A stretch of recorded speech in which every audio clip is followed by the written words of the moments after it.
Ude ya ka Hey, he made him one more. Okay, they are gonna delay. Yeah, you never be a more. I said, none of you are Benabo. Who was not going to watching? Odogu. Azapata nelogu. Obere manu damana. Hey, yani neme kwanu be a more. Onyani na chuna jaboke mo. Yani neme be a more. Onyani na chuna jaboke mo. Ebuke na bukanu begu mo. Onyana guregu aboke mo. Yani neme be a more. Onyani na chuna jaboke mo. Onyani na chuna jaboke mo. Onyani na chuna jaboke mo. Onyani na chuna jaboke mo. Onyani na chuna jaboke mo. Onyani na chuna jaboke mo. Onyani na chuna jaboke mo. Hey, hiba, hiba, hiba, hiba, hiba, hiba, hiba, hiba, hiba, yes, hiba. Iya ina baby mo. Onyani na chuna jaboke mo. Iya ina be kwanu bi mo. Onyani na chuna jaboke mo. Iya ina be mo. Onyani na chuna jaboke mo. Iya ina be kwanu bi mo. Odogo ina chuna jaboke mo. Iya ina be mo. Onyani na chuna jaboke mo.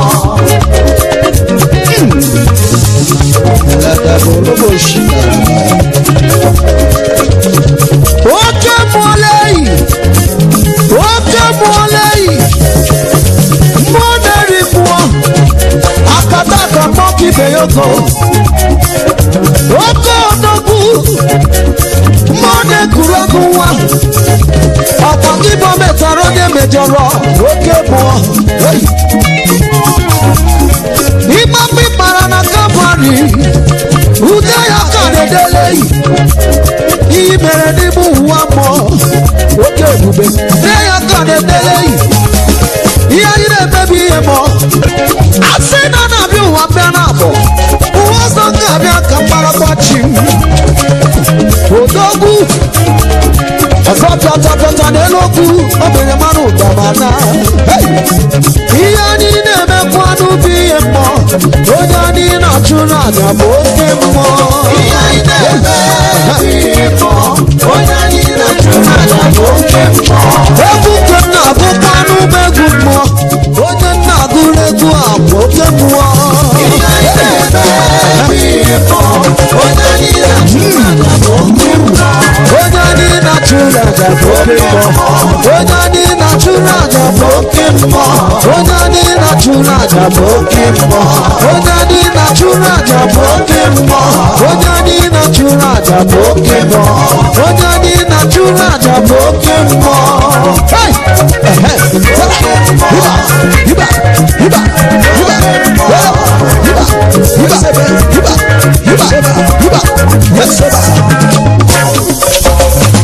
Odogu akataka, ọkọ keyboard bara gbogbo, ọkọ keyboard ma jọmọ, nwoke tete. Ọkọ kìchìrì abawa gbàgbé, kìchìrì abawa gbàgbé. Aka tọ̀bùrì ihe bịara ịdọ̀bù, ụkwụ tọ̀bùrì ihe bịara ịzọ̀bùbe. Ọmụ kpọrọ ihe bịara ịlọ. Oge eruela m ije m ige. Oge anyị na-achụrụ aja bụ oke mmụọ. Ebuke m na-abụkwa n'ụgbọ egwu mmụọ. Onye na-agụrụ egwu a bụ oke mmụọ. Onye anyị na-achụrụ aja bụ oke mmụọ. Onye anyị na-achụrụ aja bụ oke mmụọ. Onye anyị na-achụrụ aja bụ oke mmụọ. Onye anyị na-achụrụ aja bụ oke mmụọ. Onye anyị na-achụrụ aja bụ oke mmụọ. Onye anyị na-achụrụ aja bụ oke mmụọ. Onye anyị na-achụrụ aja bụ oke mmụọ. Hey! Hiba! Hiba! Hiba! Hiba! Hiba! Hiba! Hiba! Hiba! Hiba! Yes, hiba!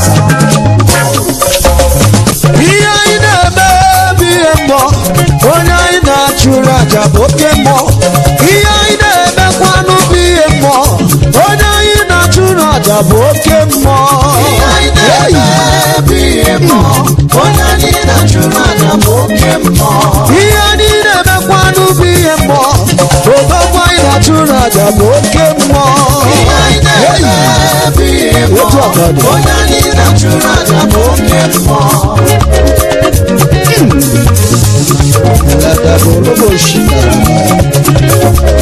Oke mmụọ leyi, oke mmụọ leyi, mmụọ na-eri mmụọ, akata aka mmụọ ka ibe ya ogo.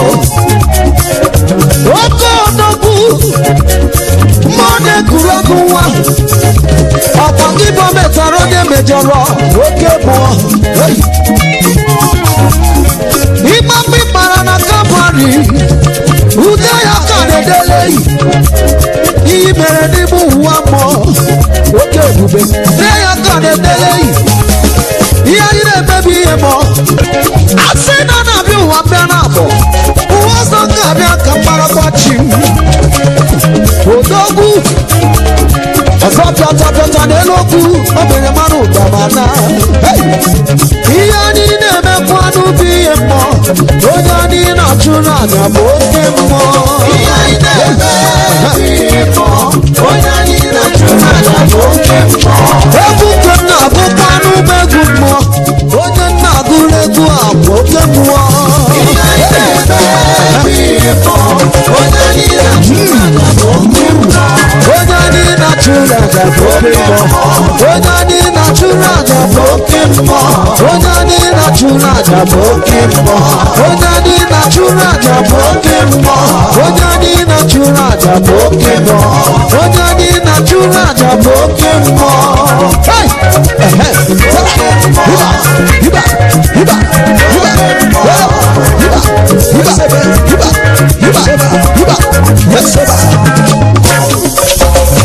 Odogwu akata aka, ọkwa ndị bụ ọdịnala gbogbo, ọkwa ndị bụ egwu ụmụajọ mmụọ nwoke tete. Ọkwa gị chiri agbanwe agbanwe, gị chiri agbanwe agbanwe. Aka nọbụrụ ihe bịara ịzọgbu, ụkwụ zọbụrụ ihe bịara ịzọgbube, ọnụ gbọrọ ihe bịara.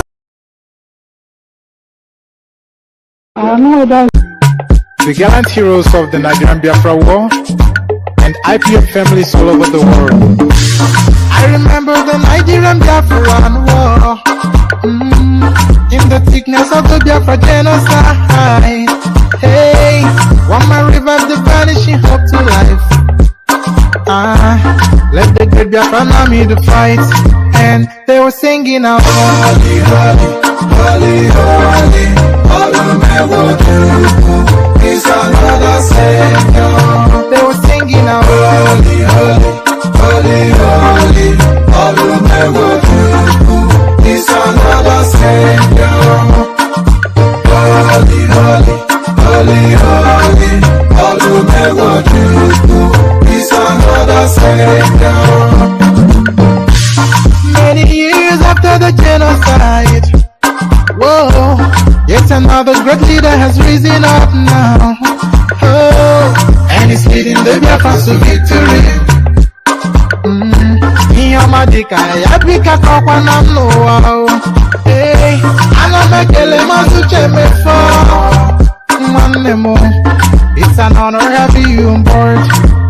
Wanna sing along. Holy, holy, holy, holy, Nnamdi is another Savior.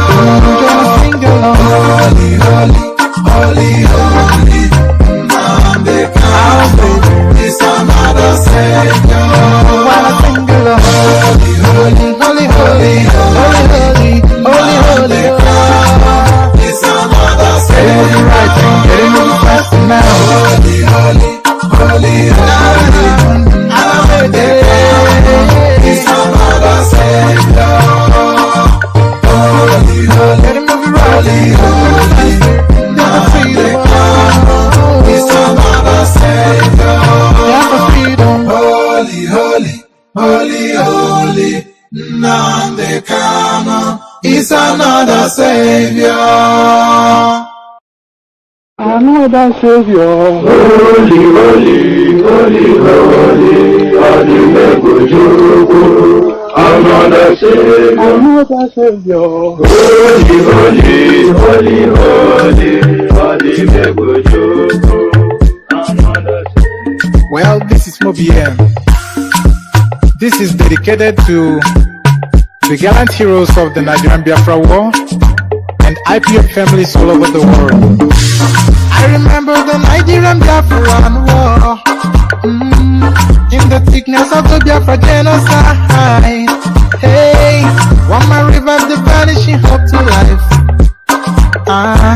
Let the great Biafra army to fight, and they were singing out, holy, holy, holy.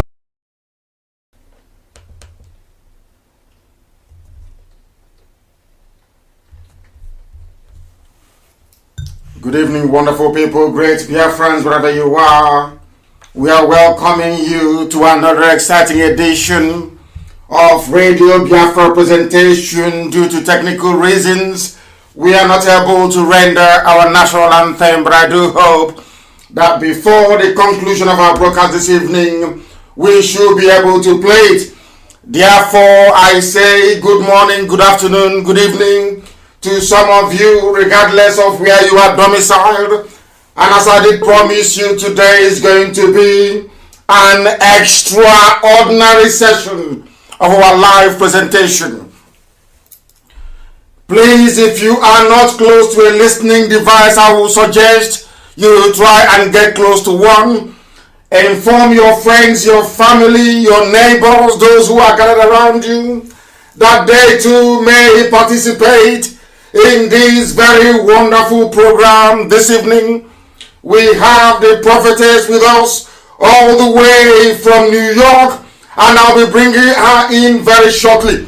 But before then, as and always, we are going to hand over our proceedings to the Most High. But I must remind those who are listening, in case you're joining us for the very first time, that this is Radio Biafra. We are live and we are direct, and the whole world is listening to us across every time zone in more than 100 countries and territories around the world. People are glued to their listening device, be it satellite, be it our applications, be it the FM in Biafra land, and also those who are following live on Facebook at Mazi Nnamdi. Make sure you are at the right one. I know most of you are streaming this live also on YouTube, and some people are hosting a watch party.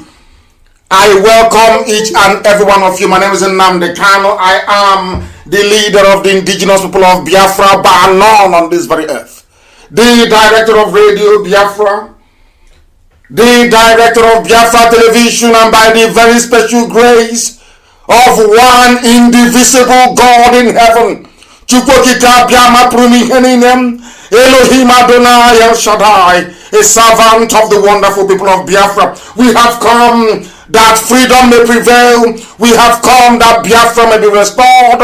We have come that every captive in the damnable zoological republic may be set free. We have come that those that seek the truth in every way possible shall be able to find it, and those of us who are bathed in the light of the Most High shall see the glory of the restoration of Biafra in our time, that we may praise the Most High very diligently in truth and in every honesty.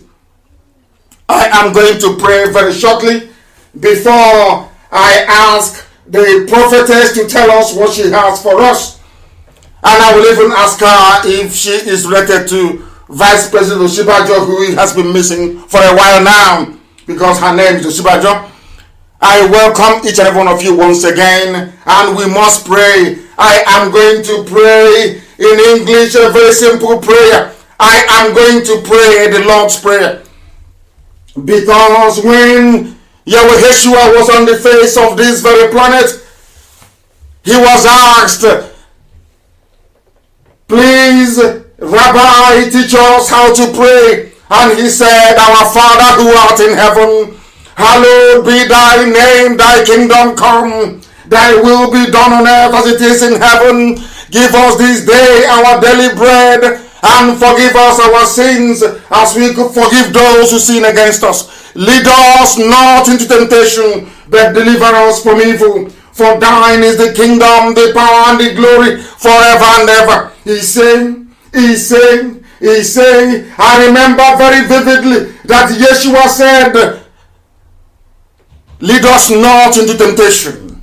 That temptation is the damnable zoological republic. And without any further hesitation, as a preamble to our undertaking this very evening, morning, afternoon, or night, it could even be your early evening, we are going to go to this woman of God all the way from New York to tell us what she has in store for us. She said Elohim gave her a message, and we want to listen to her. And if possible, I will be able to ask her some questions. Thank you very much, prophetess. Can you please hear me? Can you hear me? Yes. Yes. Thank you very much. We start once again by you giving us your name and where you're calling from, please. My name is Prophetess Oyetutu Oshibajo. I'm here in New York. Thank you very much. You're calling us from New York? Yes, my church, Light Evangelism Ministry. Church of Light Evangelism Ministry in the Bronx. In the Bronx part of New York, one of the 5 boroughs of New York, if I'm not mistaken. In the Bronx part of New York, yes. Thank you very much. And why did you decide to call me the other day when we spoke, please? Yes, on the 1st of July, I was in the bathroom when the Holy Spirit came and started giving messages of Nigeria to me. And I ran out and I quickly put my phone and I started recording it on the phone. And when I recorded it, I sent it to a friend. This is what God says. Then I woke up on that Friday because I did night vigil. Waking up to put on the YouTube, I just saw that, wow, this is Senator Nnamdi Kanu that is, I wanted to pass this message to again. And here is, I just saw the WhatsApp and the number. Say, God, you are great. So you want me to pass the message to him? He said, yes. I said, okay, I will do. I quickly had the WhatsApp on my phone and I started texting you. This is what God says. Please, prophetess, before you continue, I have some few questions to ask you. Are you a Biafran? No, I'm a Yoruba woman. And are you married to a Biafran? No, please. No, please. Have you met me before? Never. I said I saw you on Friday. I got your number on Friday on WhatsApp. Never. Because people be wondering, why would a Yoruba woman be listening to Radio Biafra, and a prophetess for that matter, somebody who runs a church in New York? I will not be afraid of a message given to me. This is not the first time of giving messages. Even America knows I give messages. Please go ahead. So this is not the first time. When God sent me, I follow. God wants peace in Nigeria. And if you look at my Twitter, I'm always going there to say, God says we should be one Nigeria. We will never be divided. We are one under one umbrella. He has been saying that, I've been going on the Twitter to say that. But on Wednesday, January 1st, he gave me the breakdown of how he wants it to be. He said Nigeria must be in 4 regions. The Northerners, the Biafra, the Ojudua, and the Middle Belt. 4 regions under Nigeria, he said. You are all under Nigeria. No, we are all Nigerians, but we are in our different regions. He said, I've been in different regions. We can make our regions as great as we want. It's in our hands. But in each region, you still have your AP, what are the names of your political parties? They are still there. We still have Asorok. They are still there. We still have vice presidents. And we have president and vice president. We still have our senate. They are still there. But the 4 regions will be bringing out their people. The presidency, when they want to do it, if now Hausa and Yorubas are there, it will turn to the Biafra and the Middle Belt later. Because now it's like the Ojujua and the Northerners, which are called the Fuas, that is Fulanis and Hausas. They are the one that is called the Fuas, which is Northerners. The Fuas, which are Northerners, the Ojujuas, the Biafras, and the Middle Belt. Nigeria should be in those 4 regions. We have our president, we have a vice president, that when it comes to your region to pick yours, it will be your region picking it. You will pick the best candidates you want, and you can trust that it will not go and disgrace your region when it gets there. People, you know, they can do it. So each region with their political party will pick they will do it among themselves to pick their candidates, and they will go every 4 years, no 2 terms. That is what God says. No 2 terms. They will be rotating it between the 4 regions. If a region brings president out, the other one will bring vice president out. And then we will have what we call the federal and the state tax. Each region and state will take your tax, but there will be federal tax. What will be the federal tax doing? The federal tax will govern the affairs of the 4 regions. So the president and the vice president still controls Nigeria. You want to have your money, and have your money. What do you mean by you want to have your money? You mean if I want to have my Biafra currency? Is that what you're saying? Have your Biafra currency, have your Ojujua currency. But when it comes to interacting, you will still be using Naira. Naira still stands. Whatever you do in your region, we don't care. But Naira still stands. You will use Naira to communicate with other regions. So Naira still have its power. And Naira will still be used internationally. So whatever you are doing in your region, as region, you may have your heads that will come out and always speak to the vice presidents, to the presidents and the vice presidents all the time. It will not be crowd. And in every region, their governors will control each state as they are under the region.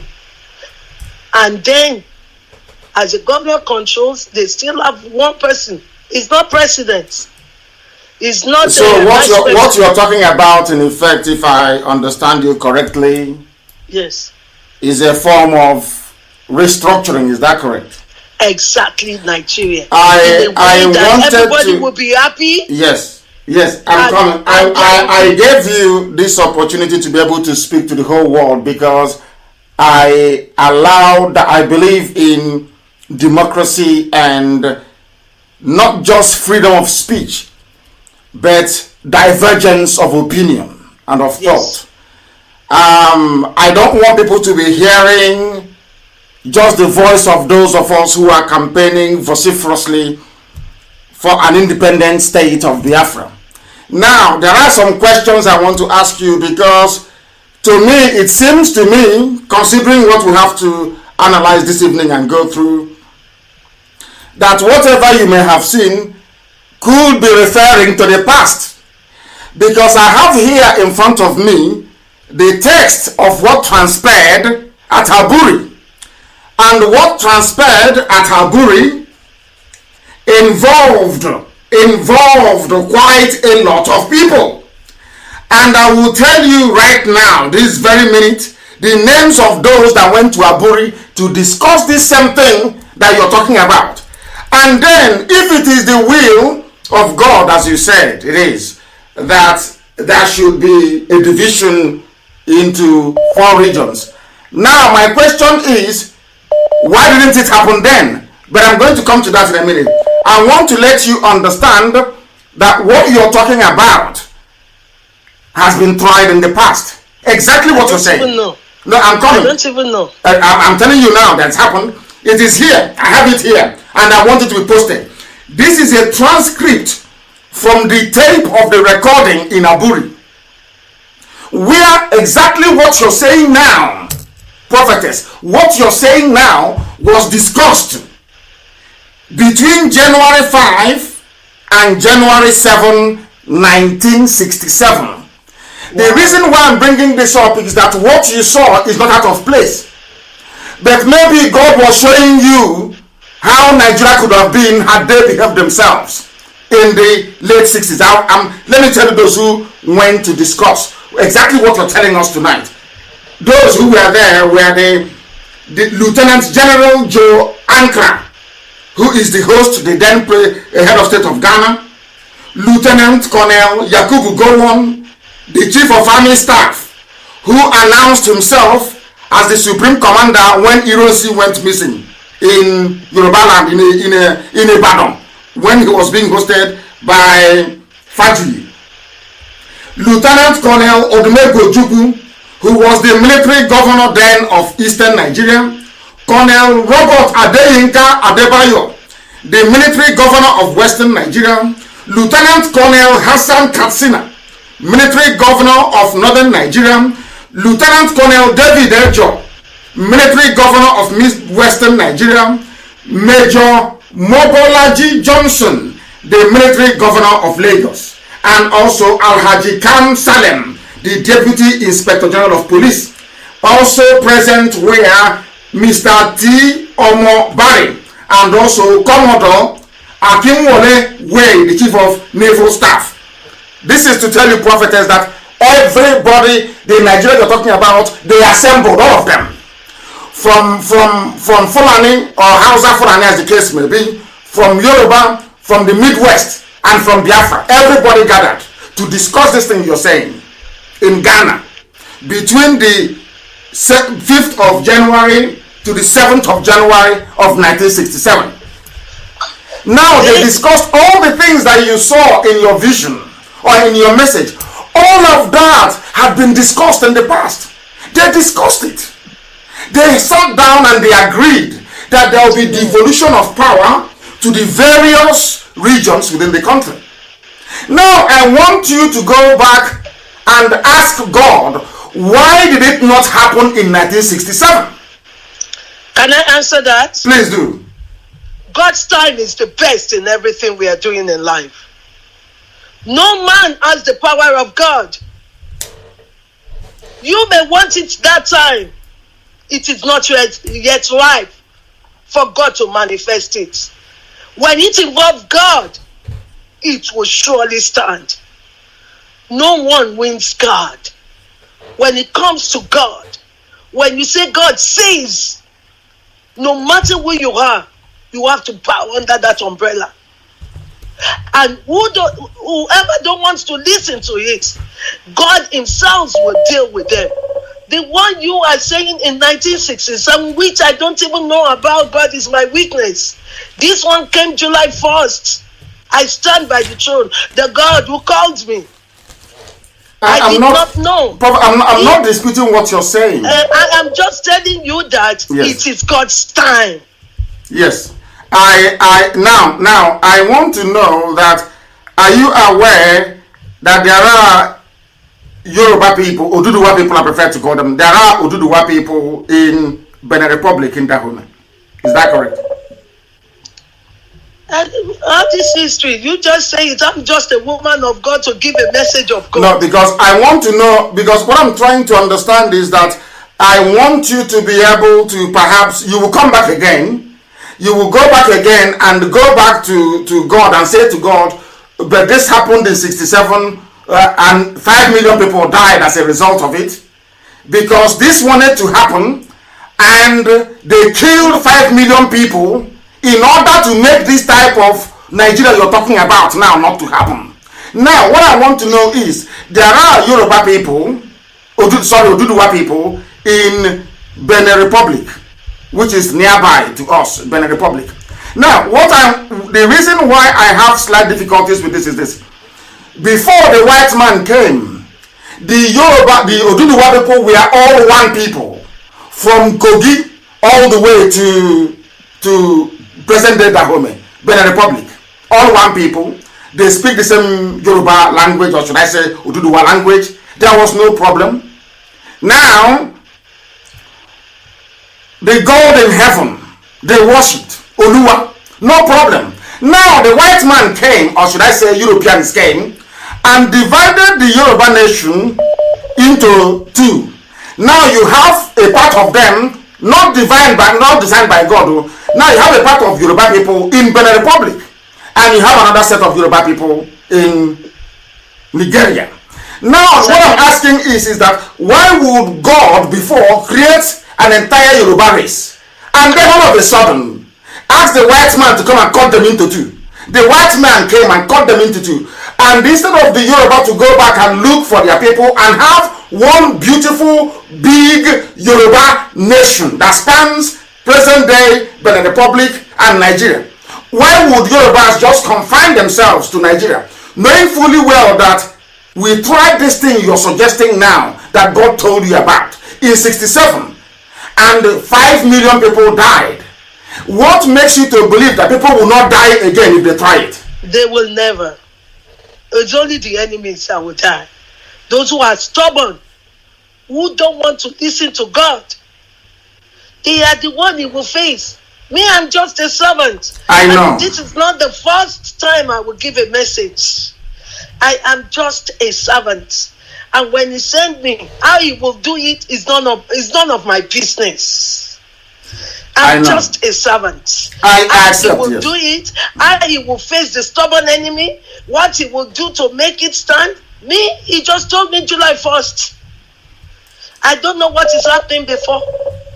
Yes. So I am saying what God is saying, and how the peace of Nigeria will stand. This is what he sent me to come out to say, and I am saying it.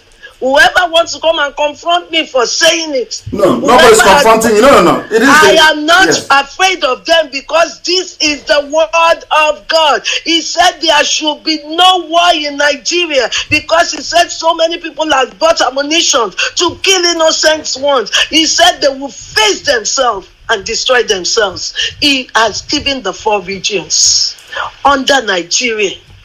If we did not get it in 1967, as you say, it was not yet God's time. And what is stopping it from happening? Why do we need to fight for it? Because a lot of people, a lot of respected people are talking about a man that I have very much regard for, Paya de Banjo. They are discussing it. People are talking. They've been talking. These are respectable elder statesmen who saw what happened in 67. And most of them are Oduduwa people, and they're talking about it now. Why, if it is the will of God, why wouldn't it just happen? Why do we need to agitate or fight for it? I don't understand. Okay, hold on. The way God works is beyond anyone's comprehension. His ways are not our ways. The way he will do this, all he's telling those who are ready for war is that don't fight. You will do it amicably. Those in the Biafras will bring their elders like you to come and talk. The Oduduwas will bring their own. The Middle Belt will bring their own. The Northerners will bring their own. Anyone who don't want to listen but still wants to give us war in Nigeria will face themselves. According to 2 Chronicles 20, look at 2 Chronicles 20. When they want to come and face the Israelites, what did God do? He said, you'll be praising him. And they faced themselves. They destroyed themselves. He said, enough of bloodshedding in Nigeria. Enough. There must be love and unity. and we should all be under the same umbrella. They may tried it in 1967 because that was of men, not of God.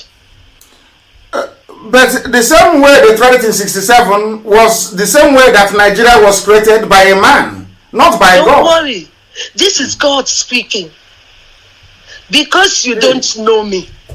No. I brought you to the program to give an alternative view. I don't want the world to think that we don't allow alternative views on this platform. I want people that have alternative views to come along. That's why you're speaking to us. I am telling you, this is of God.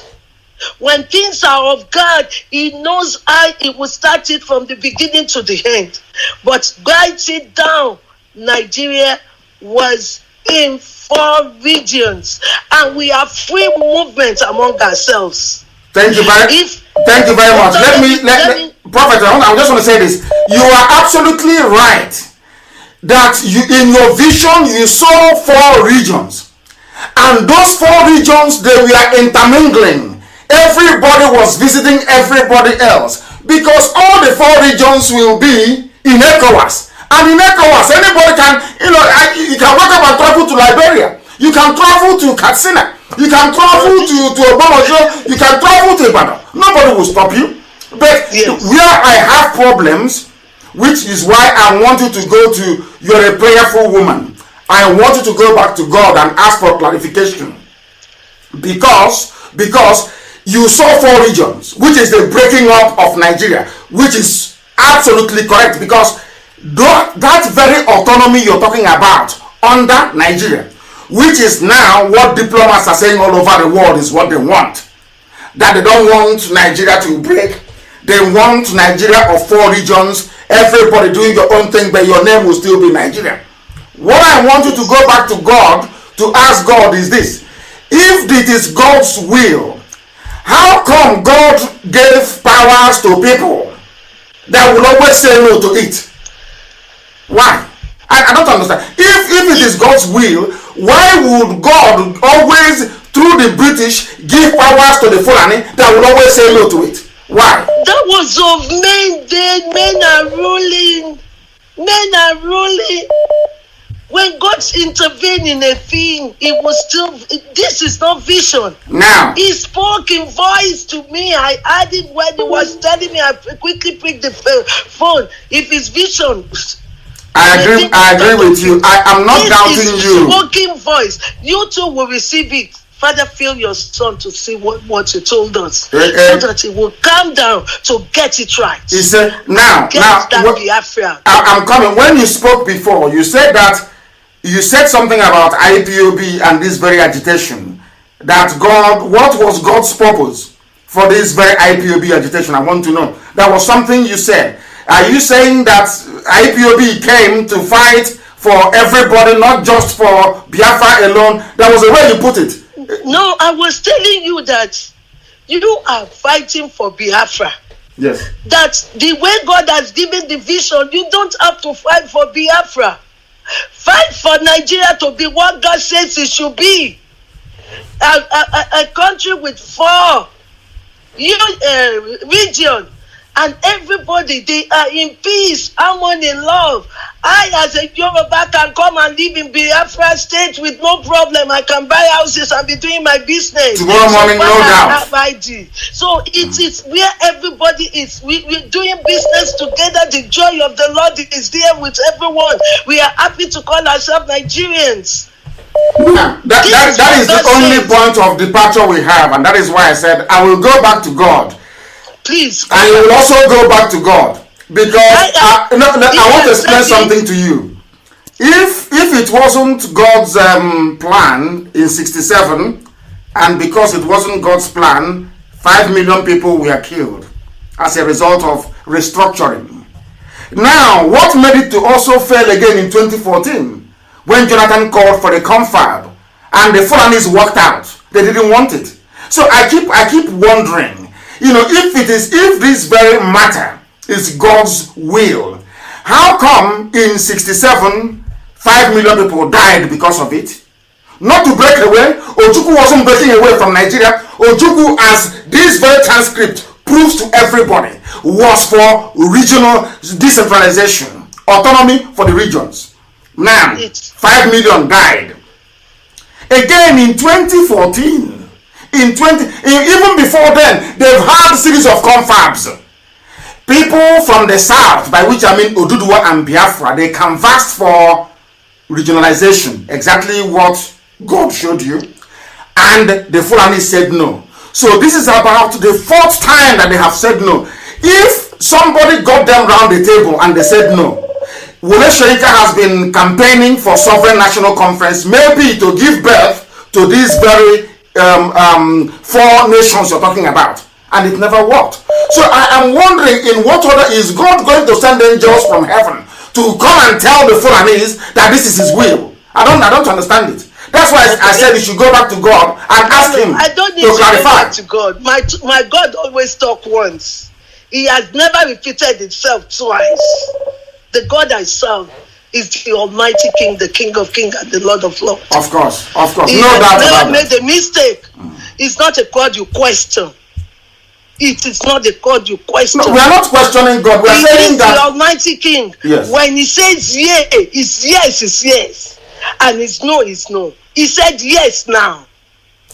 Okay, he has said yes now. So God will now speak to the Fulani people. That is why we're trying to calm everyone that is angry down. Calm down. Let God take his place. Those who have been studying you, no. He is God. He knows how to wipe them out. Okay, so we are now hoping that God will wipe away the Fulani because they are the problem. By the time you go together, he will wipe off their stubbornness. Okay. He will visit them in his own way. He will show himself as God to them. That stubbornness, he will wipe it out. The stubbornness, they're in my village taking my land though. The stubbornness are waiting for God. Everything will be solved now. Okay. All those things cannot work again. God has spoken July 1st. We are just in July 5th. Let us see his move and his power. He is God. Okay. Thank you very much, man. Thank you very much. Please stay on the line. God. Don't go away. Stay on the line, please. Do not go away. Stay where you are, please. Stay where you are. That was the prophetess. I think it is Adetutu Oshibajo. Is that correct? Oyetutu. Oyetutu. I'm very sorry. I do apologize. Oyetutu Adebajo, who saw a vision. The reason why I brought her to the program is that Biafra is going to be a democracy. Biafra is going to be where people will have divergent views. We don't all need to agree all the time on any particular issue. That was why I brought her in, because the world needs to know that this very platform is democratic enough to allow divergent views to be heard. That is the type of Biafra we are fighting for and we are seeking to build. Now, we know that our God, the God we serve, is not a God of confusion. This is not a God that will mislead or lead people astray or kill his children just for the fun of it. Now, if in 67, 5 million people died, and all through the years, confab after confab never yielded any results, the Fulanis always walk away. I am now at a pain to understand on what basis God will allow something that he did not create to continue to exist. Because God created Oduduwa. That is why if you go online now and you type in, that was why I pleaded with you to allow your daughter to do some research for us. But we have listeners all over the world and we want them to do this research. Now, this is how you know the nations that God actually created. It's very simple. What you need to do is that you go online. You can go to Google if you want. Now, I want to, as I'm talking to you, I am typing into Google. I want to ask God in heaven, who created Oduduwa? Who created Oduduwa? Oduduwa is older than even Britain. So I want to ask God, who created Oduduwa? Very simple. If you type it down, you will see that Oduduwa descended from God himself. That is according to their folklore. Nobody created Oduduwa. The same thing if you type in who created maybe who created England? Let us say England, for example. Who created? What I want to say is that what you saw was what God said, but the timing is not actually very clear. Which is why I want you to go back to God and ask Him, who created England? I'm asking. Ask yourselves again, who created England? Once again, this is how you know the nations that God created. If you type who created England, you will see that nobody created England. They will tell you about who succeeded who came in. The same thing for Russia, for Germany, for every ancient kingdom, even Ethiopia. Ask yourself, who created Ethiopia? Nobody. Now let us go and ask ourselves, who created Nigeria? This is why it is a man-made object, and why God cannot be speaking for a man-made object. I want to ask, who created Nigeria? If you want to know who created Nigeria, immediately you go into Google. It will tell you, Lord Lugard created Nigeria 104 years ago. You see my point? Lord Lugard created Nigeria. And I want you to go and ask yourself, who created Hausa people? Who created Hausa? For instance, this I'm telling you the nation that God Almighty built, not man. Who created Hausa people? Who created them? Who created Hausa? Let us go and check who created Hausa people. Nobody created Hausa people.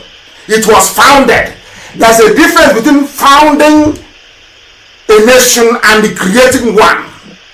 If you go now and ask your Google who created Oduduwa, you will not see any human being.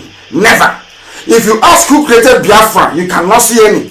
If you ask who created Hausa, you cannot see any. Even if you ask who created Fulani, you cannot see any. But once you say who created Nigeria, you will see a man's name appear. In other words, they are assuming the position of God Almighty. Only God can create a nation. So in my conclusion, how I saw your vision, my personal opinion, is that your vision is about the division of Nigeria. Not bringing it under anyone, because God did not create Nigeria. I have proven it now that God never created Nigeria, but God created Hausa. God created Oduduwa. God created Tifi. God created Biafra. God created all these people. You can never hear a person say, I created this very place. Only God can create a nation and not man. That is why Nigeria cannot survive. Not out of hatred for anybody, heaven knows. And as you quite rightly said, in a divided Nigeria, everybody can go. You're in America. I'm sure you own a house in America. Your church is in Bronx. You own a church in Bronx. Is anybody going to demolish it tomorrow? Is anybody going to deny you your house tomorrow? The same thing I said in Biafra land. We will even go to Oduduwa land, Yoruba, to go and bring. If you're paying your people $50,000 a year equivalent, we will pay them 80. If they are good, we will headhunt them and bring them down to Biafra land to work for us. That is the type of nation we are going to build. Not a nation based on parochial interest. If we see in Biafra land, if we know there is a Hausa engineer that is very good, that can do something, believe you me, we'll go and bring him in to come to Biafra land to work for us. That is the type of nation we are going to build. And that is why I welcome your call this very day. I thank you very much. Hold on, let me quickly say one thing. Please go ahead. Go ahead. You said you want to take Biafra out of Nigeria.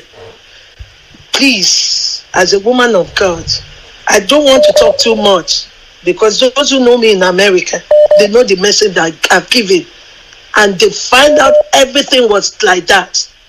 I just want to tell you, don't fight against God. Now I'm asking you, how can God allow? Hold on. It will reveal itself to you. People are listening and we need clarification. It will reveal himself to you after we have finished this discussion. He is God. He is not a liar. And the way you will go out to do it and still be a Biafra region, he will tell you. He is God. Nobody works as independent. You are nothing without God by your back. Of course. I agree. If human beings say they will support you, They can die overnight before they say they want to support you. That is But true. with God, He is your power. He is your strength. He is the one that can make you achieve what you want to do. So if God says, I say, nobody contradicts God. That is why. But the Fulani is saying that God said there should be no restructuring. There will be. They are not God. No, but that is what their God told them in the I Quran. want to appeal to you. They are not God. I want you. You are a Christian. I want you to honor God, respect God, believe in Him, trust Him. He's not a liar. Whatever He says, He will complete it unto the end. You, as a woman being, let me tell you, those who said have been doing it since 1967, they were under a race. They are not under grace. But I don't know how that grace, I don't know how it's Let going me tell to you, appear again. hold on, please. I just want to explicate this. They were under a race as woman being trying to make sure it stands. But now, grace, God is involved now. Because between grace and grace is God. I agree with you. I agree with you. I will be with you. I agree with you. But how can, why won't, professors, please hold on, please, ma, hold on. Why would God divide Yoruba land into two? Put one in Benin Republic and the other one in Nigeria. Why? Why would He do that? Bygone is bygone. That has been done. We are Nigeria. Bygone is bygone. You understand me? But I have been able to prove to you now that God never created. But God didn't create Nigeria. Look at this. You know, I am used to it as a woman of God. Even when I'm speaking in the midst of big men of God, they attack me. I'm used to it. No, nobody. Heaven forbid, nobody can attack you. Nobody is attacking you. They contradict it. No, but I always say, wait and see. When it comes to God, we will all see, and we will know it is God who spoke. Thank you very much. It was the said time. God will be with you. And Please, you too. And you too. God, and I look forward to welcoming you back on this very platform, and remain blessed. Remain blessed. Thank you very, very much. Remain blessed. People are now calling from everywhere, all over the world. The program this evening, we have our live interactive sessions, mostly on Fridays. I allowed our mother in the Lord, so to speak, to come and tell us the part of her vision that I accepted was the division into four.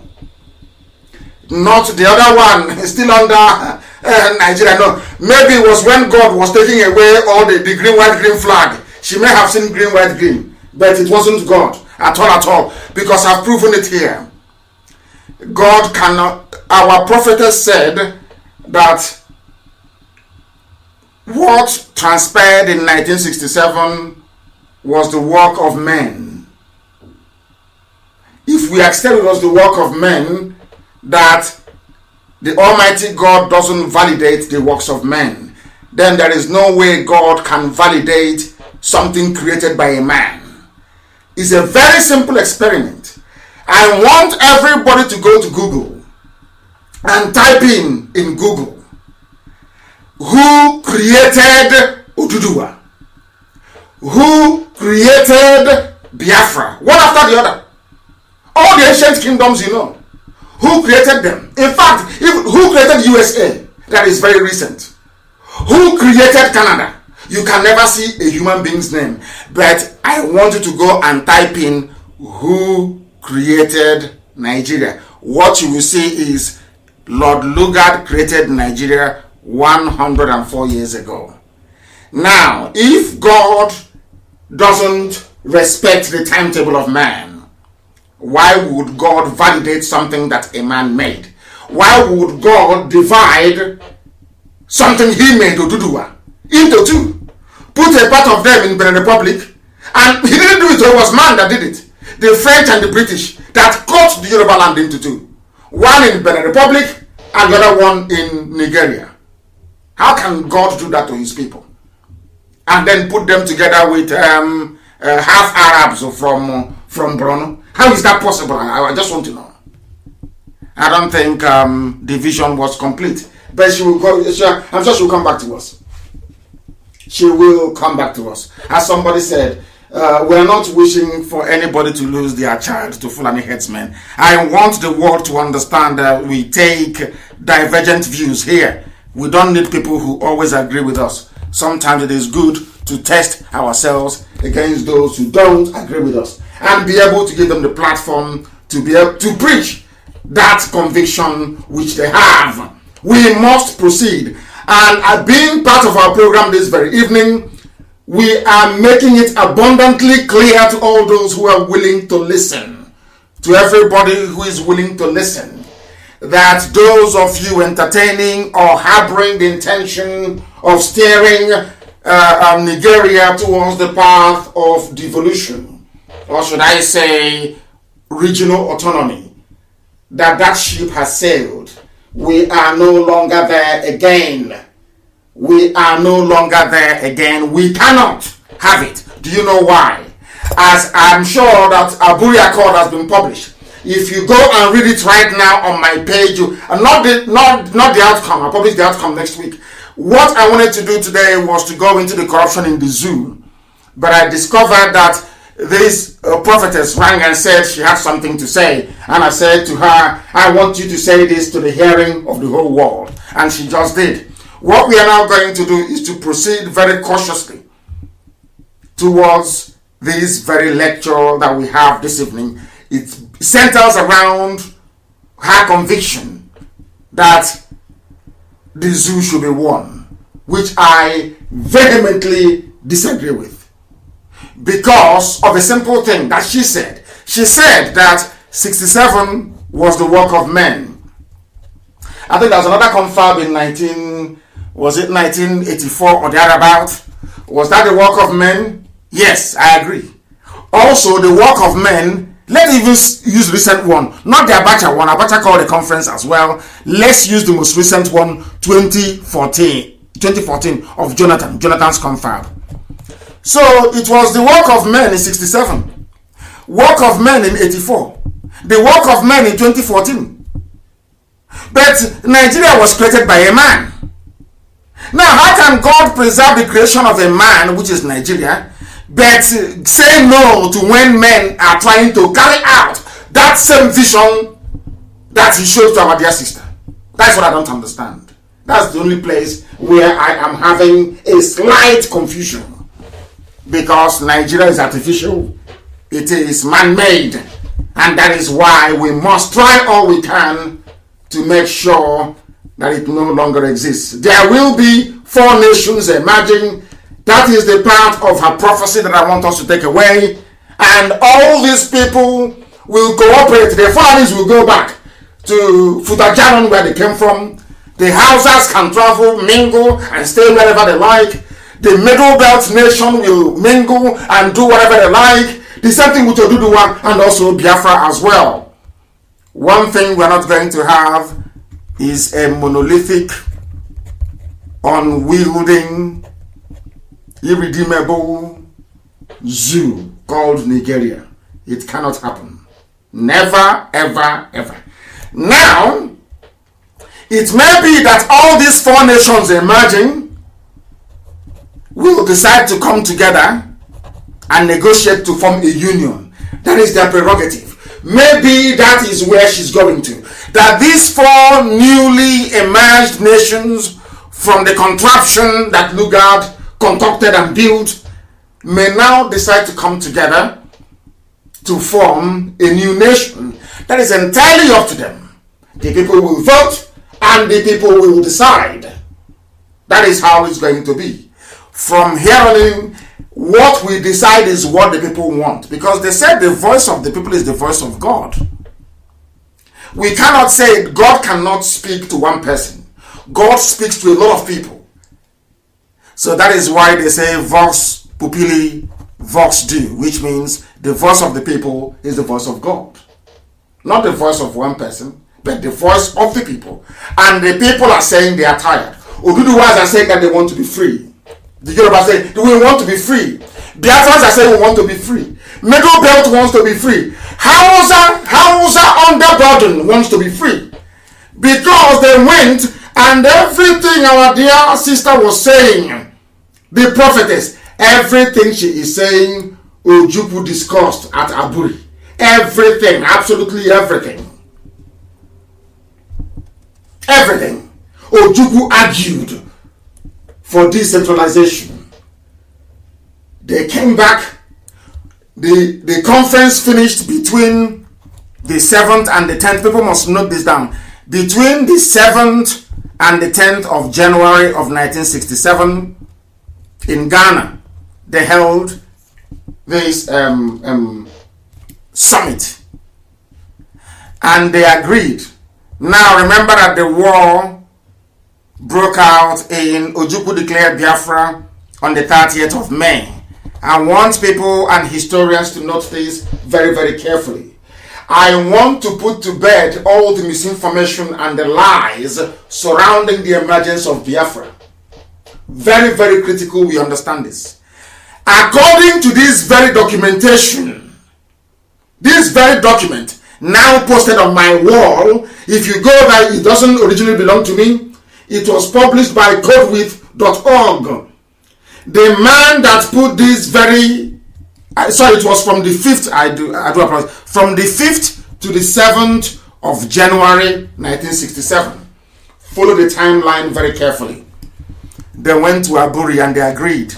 Ojukwu came back, waited for that January, waited for February, March, April, and May. Are you following me?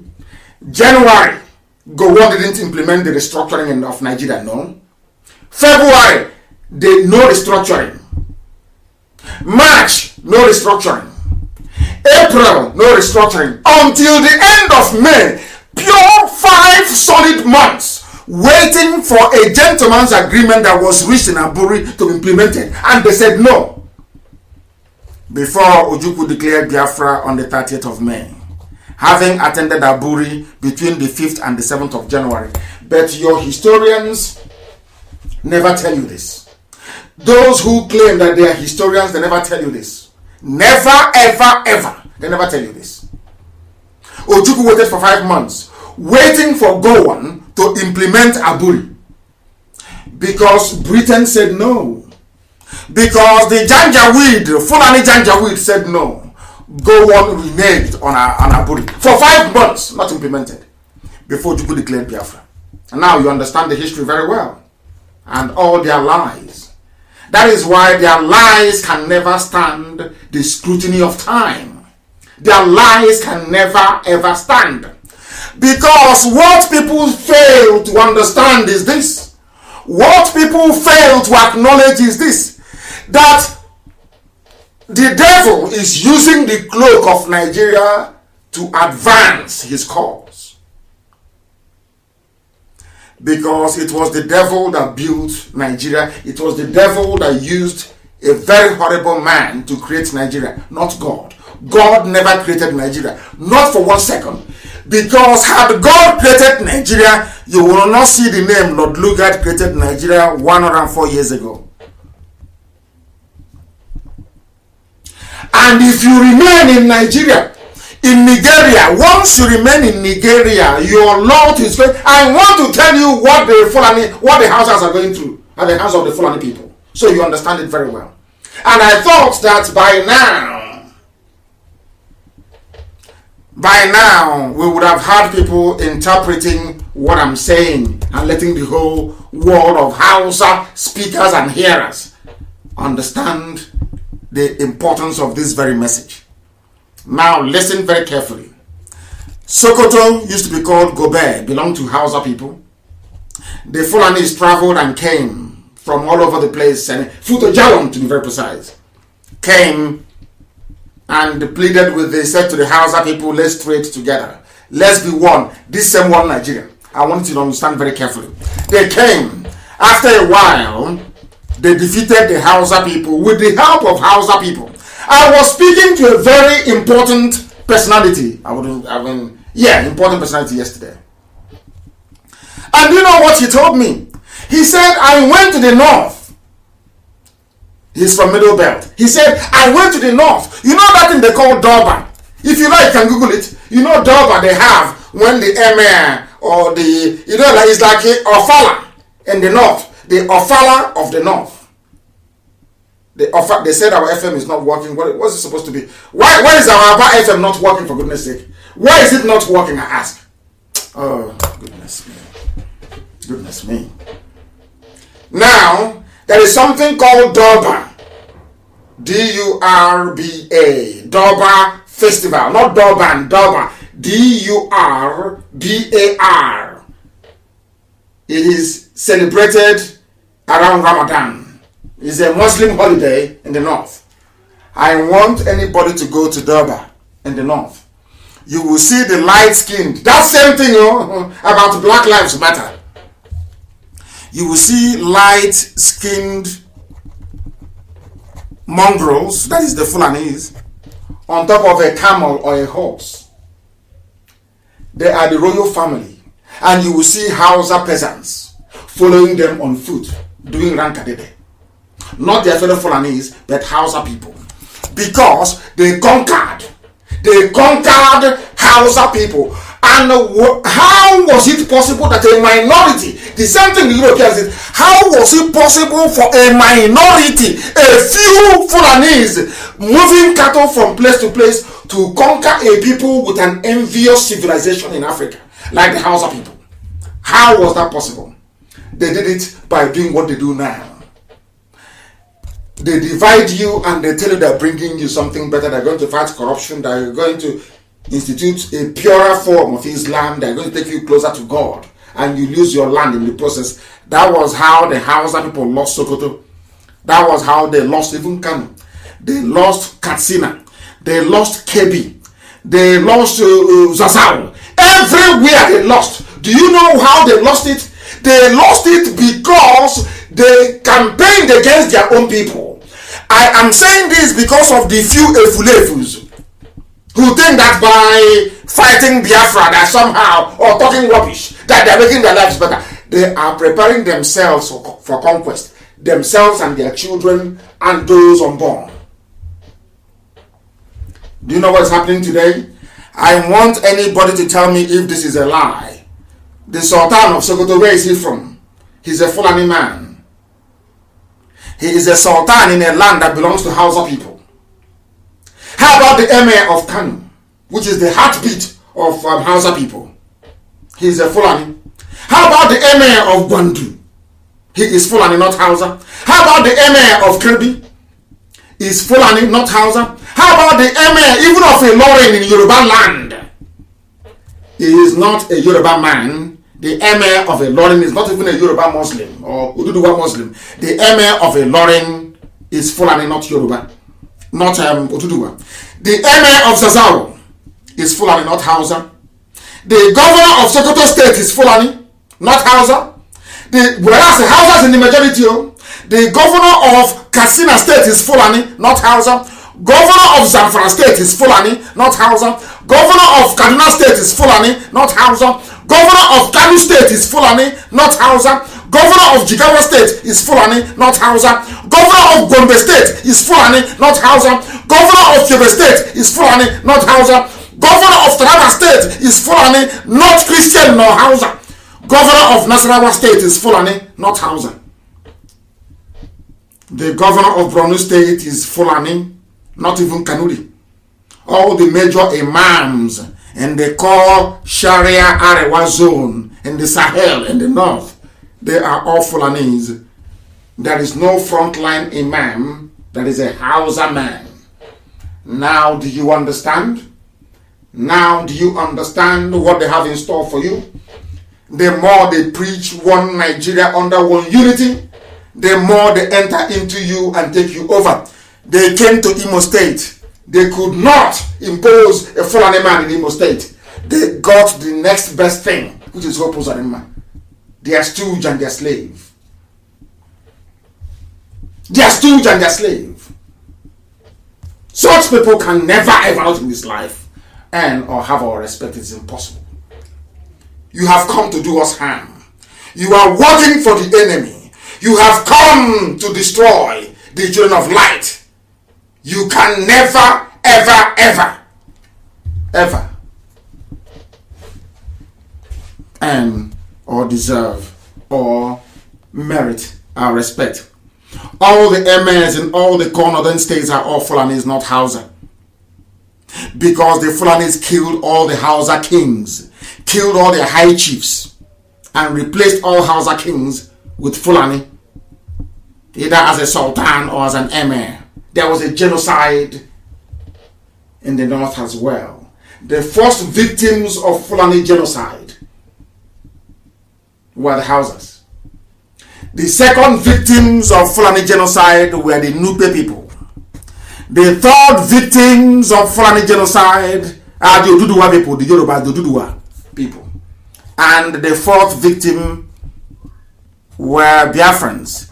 The fifth victim is now the TV people, those in the middle belt. That's how they roll.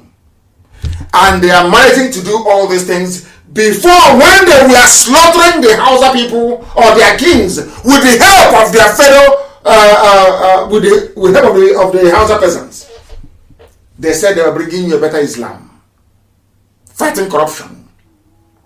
When that one finished, they now came down to the Nupes, slaughtered them. We are bringing you better Islam. When they went into Oduduwa land, slaughtered them in a Ilorin and took their land, until the Yoruba, the Alaafin of Oyo, ran into the forest, because the Fulani cavalry, that is men fighting men back of a horse, could not fight in a tropical region. That was the only thing that saved the Oduduwa kingdom, the Yoruba race. If not, by now they would be like Ilorin people. Do you understand it? Do you understand? They tried it in Igala, they succeeded. As I said the other time. Do you understand the mess you're in? All of you toying with this one Nigeria garbage. Do you see the mess you are storing up for your children? All of you should go and write a book, a memoir, saying, oh, I wanted to be in one Nigeria. The Fulanis are coming.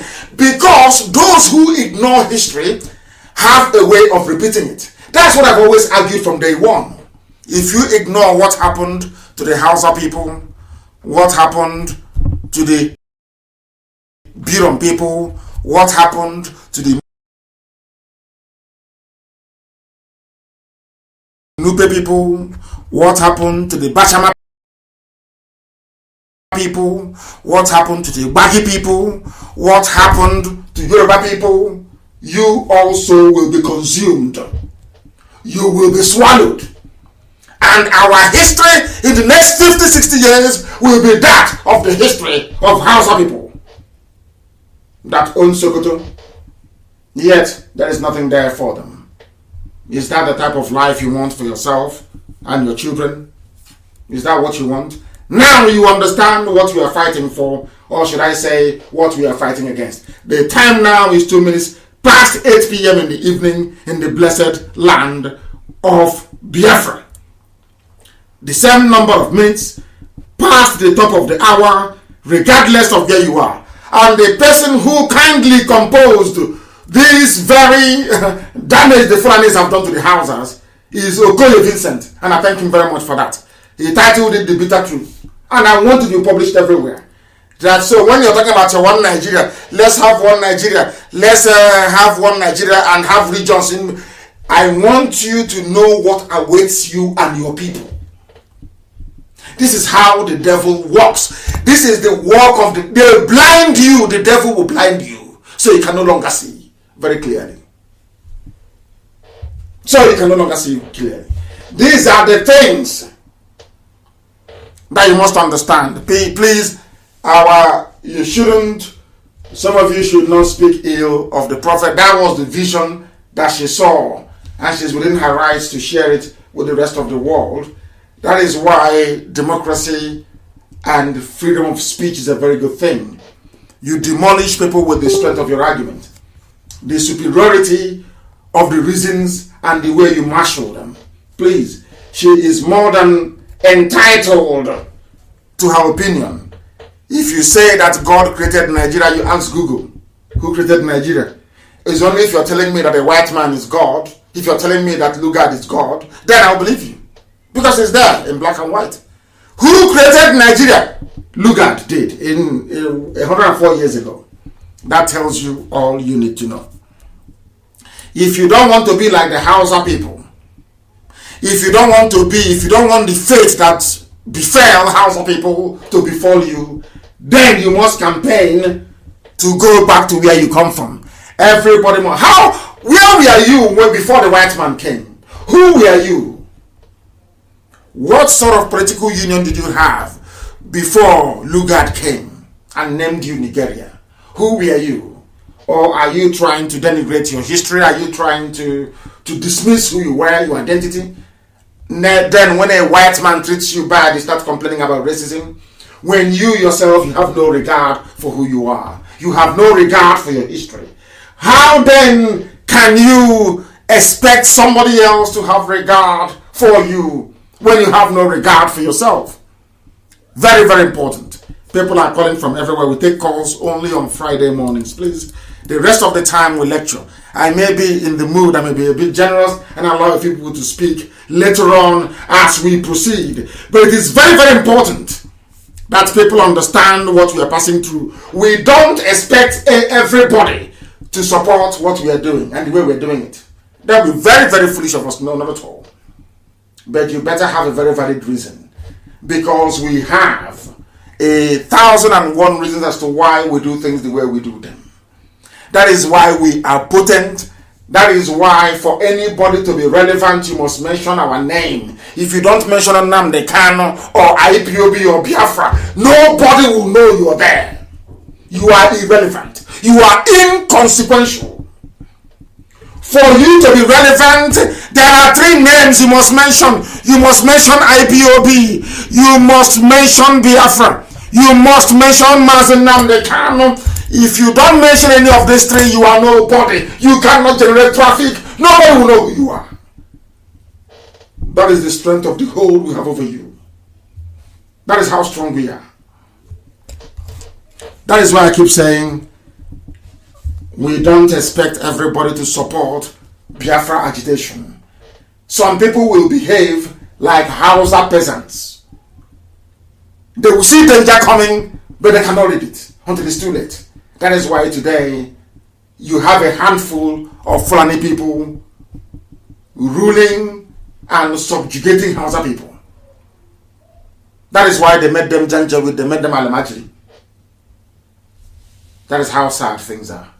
Unless you want that type of future for your people, then you must support this very agitation led by Ipob. Because earlier today I had a meeting with very important people in our land. Very, very important. You know, people have views and opinions, and I allow people to hold whatever view or opinion that they feel comfortable to hold. It is entirely up to them, their prerogative. You cannot separate somebody from the views or the opinions that they harbor within them. That was why earlier today, before I came on air, I was in a meeting with some very important people. They had some things to say to me, and I also had some things to say to them. And I'm glad to say that in the end, we came to an amicable understanding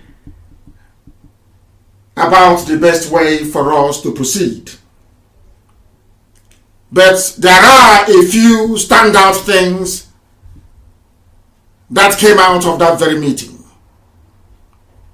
One is that there is unanimity that the consumption of cow meat in our land must stop. If you have not seen the videos or pictures of Fulani men having sex with cattle, please go and have a look at it. And to encourage our people all over the world to please invest. We are not just supremely talented, but we are blessed. We are a blessed race. If we put our hearts and our minds towards animal husbandry in the area of cattle, we'll do very well. And I want our people to go into it.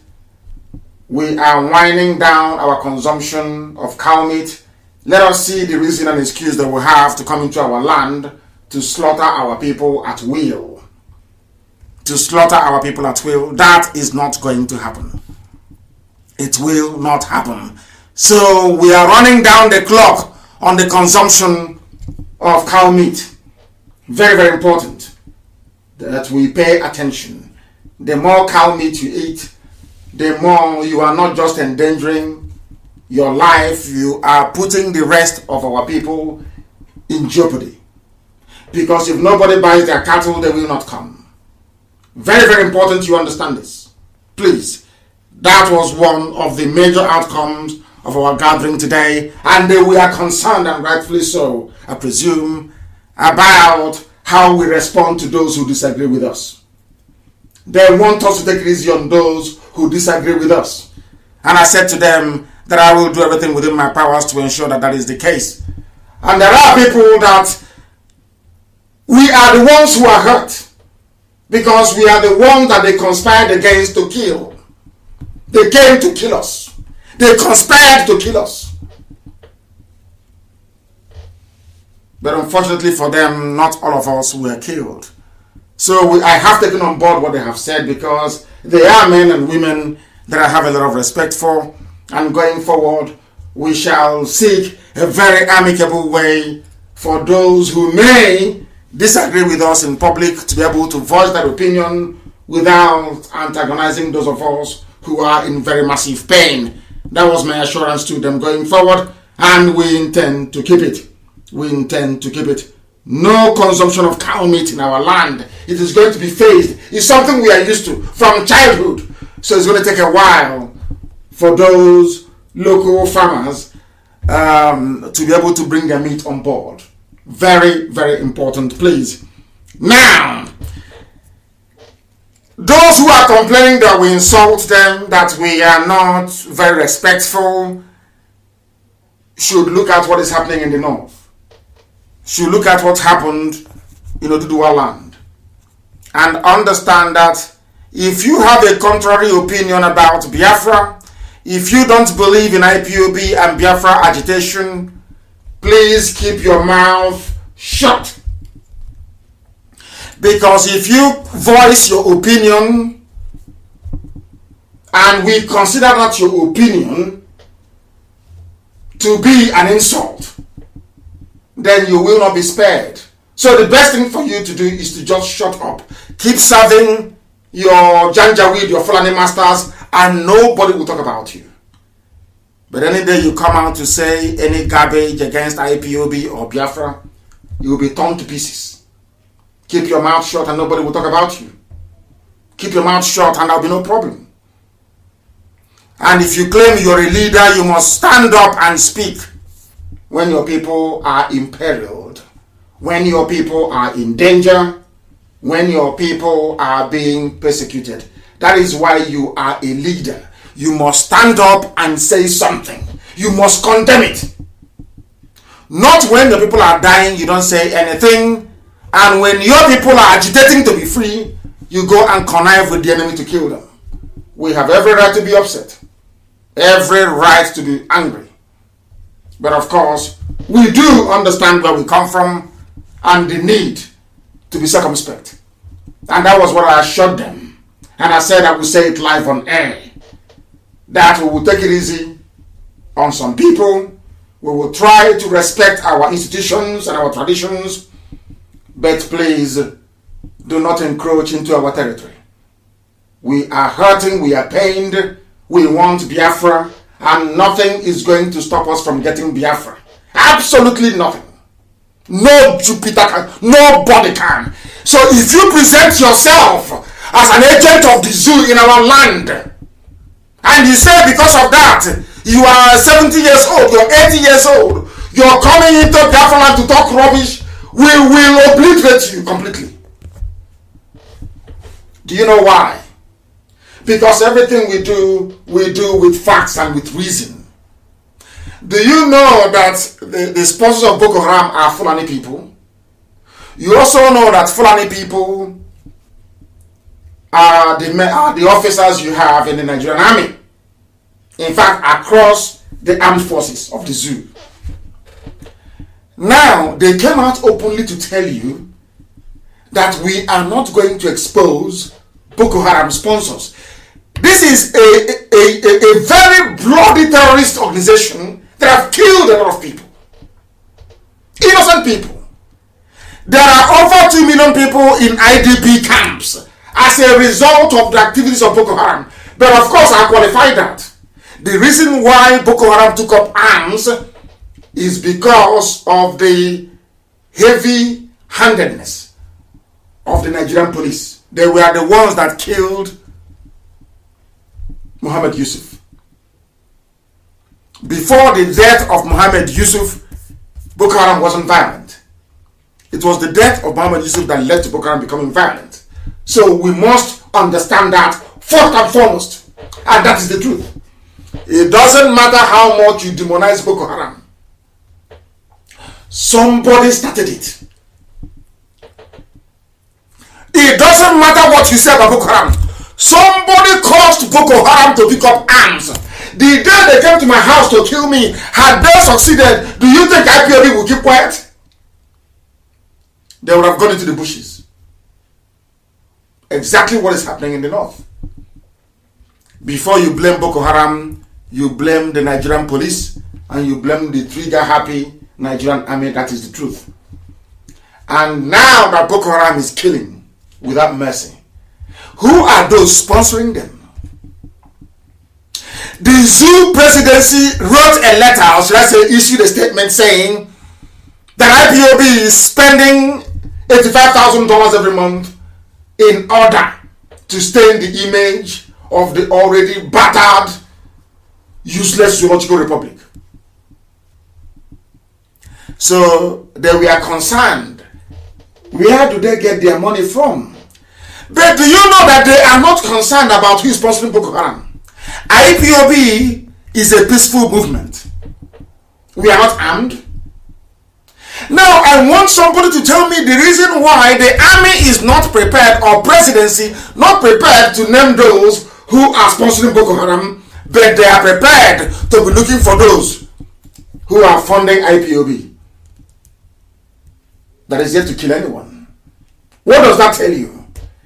Under such a climate, not only are northern elders protecting 5 terrorist organizations, 5, to the point that they are now shipping terrorists to our land to be raping our mothers, abducting our daughters, and cutting us up. After raping us, they cut us into pieces in broad daylight.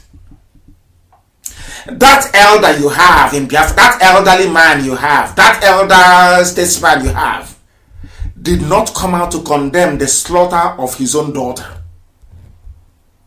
Those who are doing the killing, their own elders are not condemning them.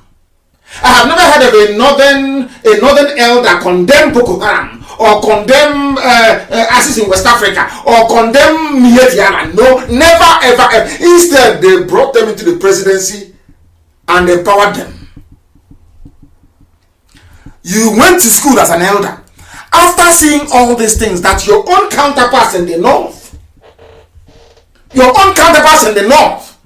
are not chastising their own children that are coming down to kill us. We that are saying no to these killings, you are the one rising up to be talking rubbish all the time, and we can't spare you. If you keep your mouth shut, we will leave you alone. If you come out to talk rubbish, we will obliterate. I'm telling you, we'll vaporize you. That is a promise. Keep to yourself and then see if you will insult you. No, of course we won't. You know we won't. We will not talk about you. But come and tell us nonsense when our people are dying. Then you'll see what will happen to you. That was the pledge I made to them. That is why it has been why we cannot expose Boko Haram sponsors from the army. The Nigerian army has said that it is not their duty to expose those sponsoring Boko Haram. Can you believe such rubbish? Can you believe such nonsense? They admitted that the army knows the people who are heavily backing terrorism and criminality, yet they won't mention them. Now, all these people that came out to go and organize Python dance, what is your justification? The army, the same army you went to call to come to Isiama Faluku to kill people. The same army you called to go to Mpo to kill people. The same army you called to kill unarmed people. They are now saying we can't even name those who are sponsoring Boko Haram. What does that tell you about your misplaced and foolish diatribe against IPOB? Do you see it? That is, we're not getting upset with you because you're a human being. No, we are upset with you because you cannot reason very well. You claim you're an elder, but you cannot reason very well. How many times have you heard Oduduwa elders condemn OPC, even at the height of OPC's criminality, when they were fighting police? How many times, I ask you, did an Oduduwa man, an elder statesman from Yoruba land, stand up to condemn OPC? They were fighting police in Lagos. True or false? It's only you people that have mouth. It's only you that can write. Stay on your own and we leave you alone. Write rubbish and we feed it to the vultures. Simple as that. It's because we live here alone. That is why every idiot comes up and they talk rubbish and they go away. They talk nonsense and they why? But your own daughters are being cut up into pieces. You've said nothing. And you want respect? How is that possible? How, I ask you? How is that possible? Anyway, let Biafra come. That DNA test. And then we'll continue what we are doing. Are they going to stop us? Of course not. They can never ever stop us. They cannot stop us. And those of you calling for one zoo, calling for one Nigeria. I'm not the prophetess said God gave her a message. So she's more than willing to express her opinion. But I want you to understand. These are the people you claim are protect. You people don't know you are under a curse. Nigeria is the zoo. Nigeria is a curse. You are so cursed that you no longer reason. Your brain cells are no longer interacting properly. You can no longer put one and one together to get two. That is why you're a Nigerian. That is why you're a zoo animal. Because you don't reason. Are you aware of what's happening in Taraba? The military, the same military you are hoping and praying is going to save you, are busy raping women and children. So in Biafra land, they are janjaweed. They are busy following people, raping and killing. In Taraba, go there and tell them about one Nigeria. You people don't know the mess the zoo is in. You have no idea. No, you don't. Go to Taraba and talk to them about one Nigeria. They will stone you properly. Go to Taraba about one Nigeria. Is it all the lies you're reading about in the papers? Who told you they want one Nigeria in Taraba? Who told you that? Do you know what the military are doing? This is the military. Not bandits. Not Miet Yala with their cattle. Not Miet Yala with their bombs and their AK-47. Not Ansari, not ISIS in West Africa, not Al-Qaeda in the Maghreb, not Boko Haram. This is the military. So in Taraba State, they are under siege. Everybody is killing and raping them. Army is raping. Janjaweed is raping them. Bandits raping them. Miyet Yara is raping them. Everybody is a rapist in Taraba. It is here. According to TV people. These are the people that said no to restructuring in 1967. They said no. Ojukwu was speaking all the grammar in Aburi. They said no. TV people said no, we don't want. We must kill Biafra. We must kill. Today they are crying. I said to you here on this hallowed platform that everything that Biafra endured, everybody will go through it. Turn by turn. Go on, how far? Go on, how far? How far today? Let me tell you what is happening between the military and people in Taraba State, so that you can weep for one zoo, one Nigeria. That is why when I see people talk about one Nigeria, I don't know what to do. To be honest, the prophetess is I just left her because she preaches the Bible, so I just left her. If it was somebody else, I will. Honestly speaking, if they hear my name next time, they will run away. I want people that is talking about one Nigeria. I want to let you understand what is happening in Taraba, so you know. Because sometimes you don't know. So you know, you understand the mess you're into in the zoo. Some of you do not know the mess you're in. And where is even go on from? Where is it from? Which tribe is it from? That some people, you know, we're waiting for them. He's from a place called, Kanke, whatever that. He's an Angas, or Angas, in Plateau State, very close to TV people. Angas. He was the one they used to kill people.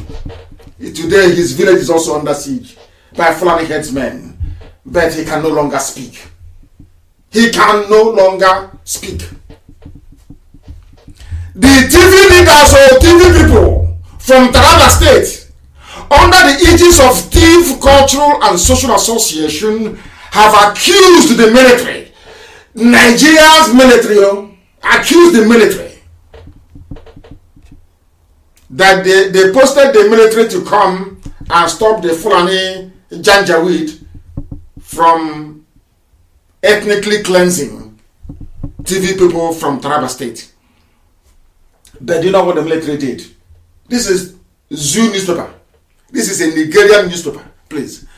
They are saying here that they have now accused the military, posted to bring peace in Taraba, of raping their wives and daughters, also destroying their properties in the name of manhunt for bandits in southern Taraba.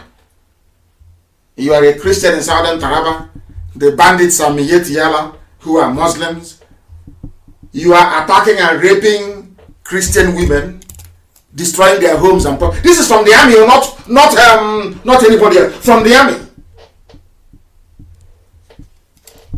Raping women, destroying properties in Taraba State. Nigerian army. And people have faith in one Nigeria.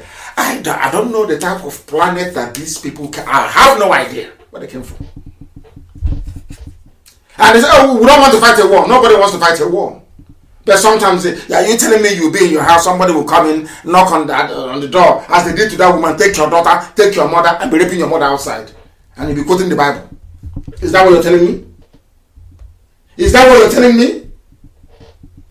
Nigerian soldiers. Is that our armed forces? Our armed forces. They are busy raping women in Taraba. Nigerian armed forces. Busy raping rapists. They are. After sleeping with cattle, they sleep with human beings.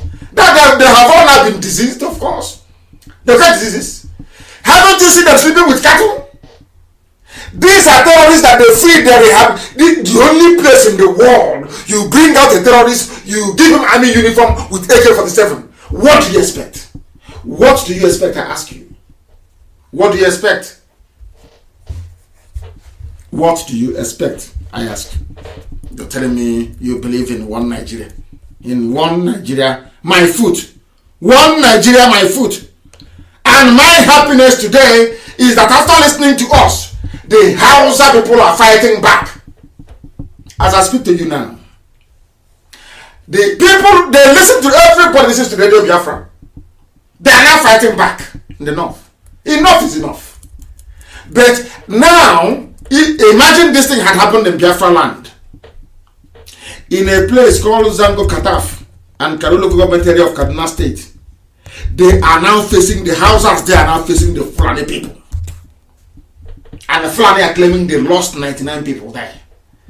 I am telling you, if it were some of our elders now from Southern, if we do the same thing to them now that the Hausas have done to the Fulanis, hey, you will see your elders. Hey, stop them! These children, they did not see the war. I am 53 years old.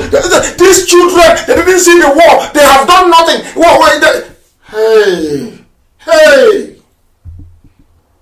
Have you had any elder from Zango Kataf talk rubbish? Because their youths are fighting back against those killing and raping their women. If it's in Biafra, you see one idiot in Abuja saying, I'm a senior advocate, I'm writing now, let me write. I'm asking them to use their brains. Look at the elders. I'm asking all those Biafran elders, all of them across the board, especially the Igbo ones. Have you heard anybody now from Zango Kataf, Southern Kaduna, complain about the fight back of their people against the Fulanis? If it is you, you come out with yapping rubbish, as always. Doing Facebook video, talking nonsense, as always, and as usual. And you want respect. You've got to be dreaming. Keep your mouth. If you have nothing to say, just shut up and watch us liberate you from your misery and stupidity. I keep asking them, is there anybody behaving himself that we have ever insulted? If you behave yourself, how can we insult you? It's only when you bring yourself out as somebody, then we'll tell you where to sit immediately. There's a place called Atiak Chiefdom in Zango Kataf and Sam Chiefdom in Kauru, where between June 11 and 13, a corpse of a man was found in a farm in a dispute that claimed the lives of 448 cows. They took the war to the Fulani people. And now they are running away. That's how you, if you keep the one Nigeria, call the police that are unarmed that are raping people. Is who you're going to call. They think we are foolish. Of course we are not. And can never ever be. And too many calls today. I will try and round up very quickly, maybe take some of your calls. Some of you are calling so much.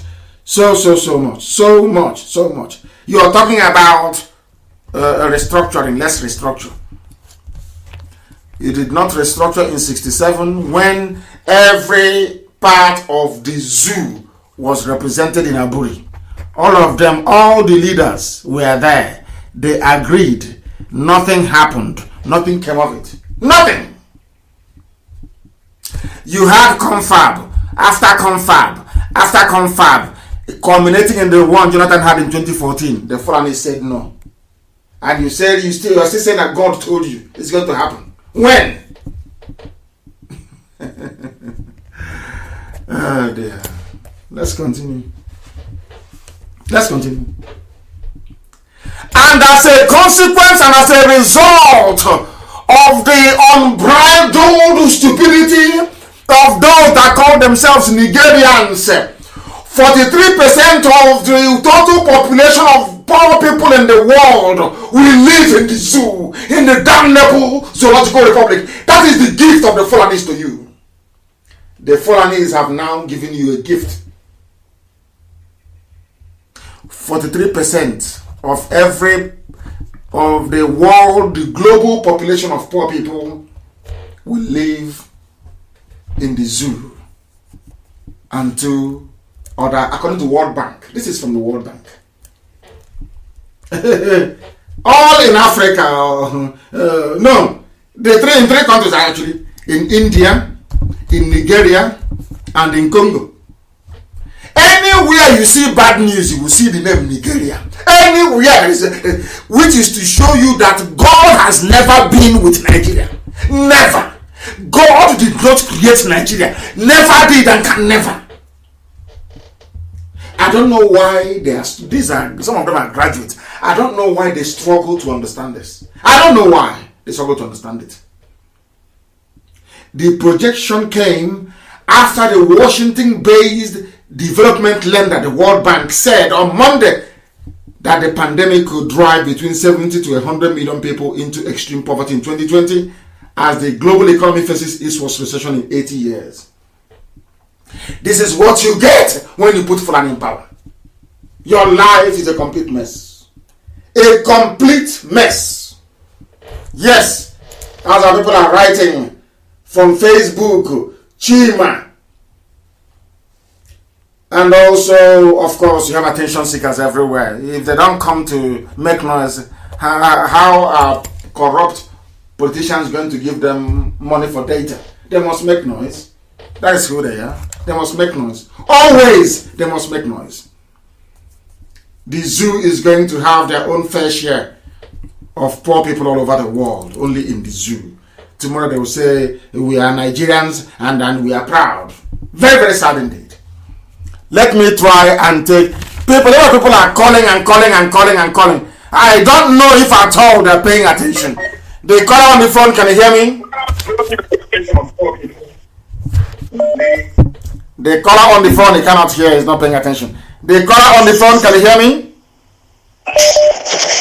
Yes, I can hear you. Good evening. Good evening to you. What is your name and where are you calling from? Good evening. My name is Henry Nnamdi or Uche Nnamdi. I'm calling you from Southeast London. Thank you very much. Please go ahead. Okay. Well, first of all, I'm just so elated tonight, talking to you directly. Mazi Nnamdi Kanu, you've been a very big inspiration, and what you are doing at the moment is what I have always grown up dreaming to do. And but God has called you, and all we have to do is to support you. And if you mark my name, you will find that I've always been supporting you. I'm supporting you, and we're in this battle together. So the least we can do is to keep praying for you, fighting for you the best we can. I'm very happy to talk to you tonight, just to encourage you, to let you know, I know that the Spirit of God is with you. So it's not that I can't do anymore, but just to let you know that you are not alone. We're all behind you. This is what we all want. Thank you. Are you hearing me? Loud the world, not just me, the whole world is listening. Over 1 million people are listening. That I know, for conservatively speaking, of course. Please go ahead. I'm very happy talking to you. You're my brother. And, I'm just so overwhelmed that I can get through to you and actually talk to you directly. I am so happy. And after this, I'll be finding a way to get through to you. There are things that I need to talk to you about, which are not really for, general or public. Try and call back immediately after this very broadcast. You call me back and I will take your call and we shall discuss. Thank you very much, Okay, Uche. Thank you for I calling. just say one thing Of course you may. go, please. Go ahead. Okay. Now, about your guest tonight, your prophetess guest from the US. Our prophetess, not just mine. She belongs to all of us. All of us. All right. Our prophetess guest tonight. First of all, I appreciate you for being such an open-minded person. You have demonstrated tonight, that against what people are saying about you, you are open to diverse opinion. You listen to everyone. You're not just imposing, your beliefs or thoughts, but, you listen to other arguments. Of course. My view is this. That woman, and a lot of people are like that. I'm not trying to discredit anyone, but people kind of like reason something out, have an opinion, and they want to put it on God to give it some weight. Do you understand? Now, is that what you think? Is that what you think she's doing? Well, I am 100% sure about that. See, in the Bible, God never used any prophetess. There is no woman prophet in the Bible. Read the whole Bible from Genesis to Revelation. You will not find one. What they will tell you when you ask them is that, what about Deborah? Deborah was a judge, not a prophet. And when God appointed Deborah as a judge over Israel, he said to them that it was as a punishment to the men of Israel who were disobedient to him. so that you know that it wasn't really in God's plan that a woman should be a prophet. Do you understand? Yeah, I'm listening to you. I'm not a theologian, so I'm not an expert in that very field. Okay. But I'm willing to learn from you, please. Teach me. I want to learn. Without prejudice to our prophetess guest tonight, a lot of religious jobbers, that's what I call them, they are jobbers, right, would, reason out something or think of something, think an alternative to Biafra, which they are scared of. I know these people very well, believe me. I know them very well. They are so scared of Biafra and they're thinking, okay, what is the alternative? What next alternative can we offer them? And by the way, you are actually right. You're actually right. The prophetess was a title that was given in recognition, not that because it is actually in parentheses. So not that you have somebody called a prophetess. Nobody was called a prophetess. I've seen it now. Nobody was called. It's just a term of endearment. There is no such thing. I can tell you that. They have all these followers and all that because our people, or should we say their people, are just such people who are always looking for the easy way out of everything. They have this escapist attitude where they just believe in this ecclesiastical, divine intervention in their life. So whoever puts themselves forward as coming from God, they all,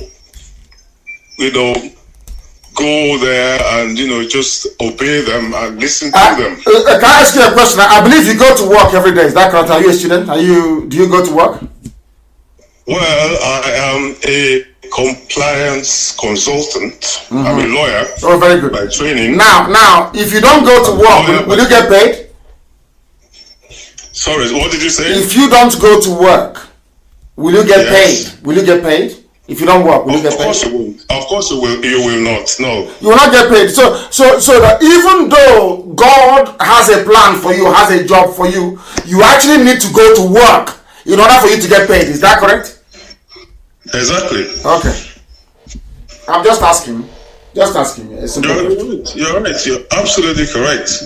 But here, in Nigeria or Niger area, they don't want to work to get paid. So whoever can tell them that they can get paid without working, they will all come to that person, and the person will end up,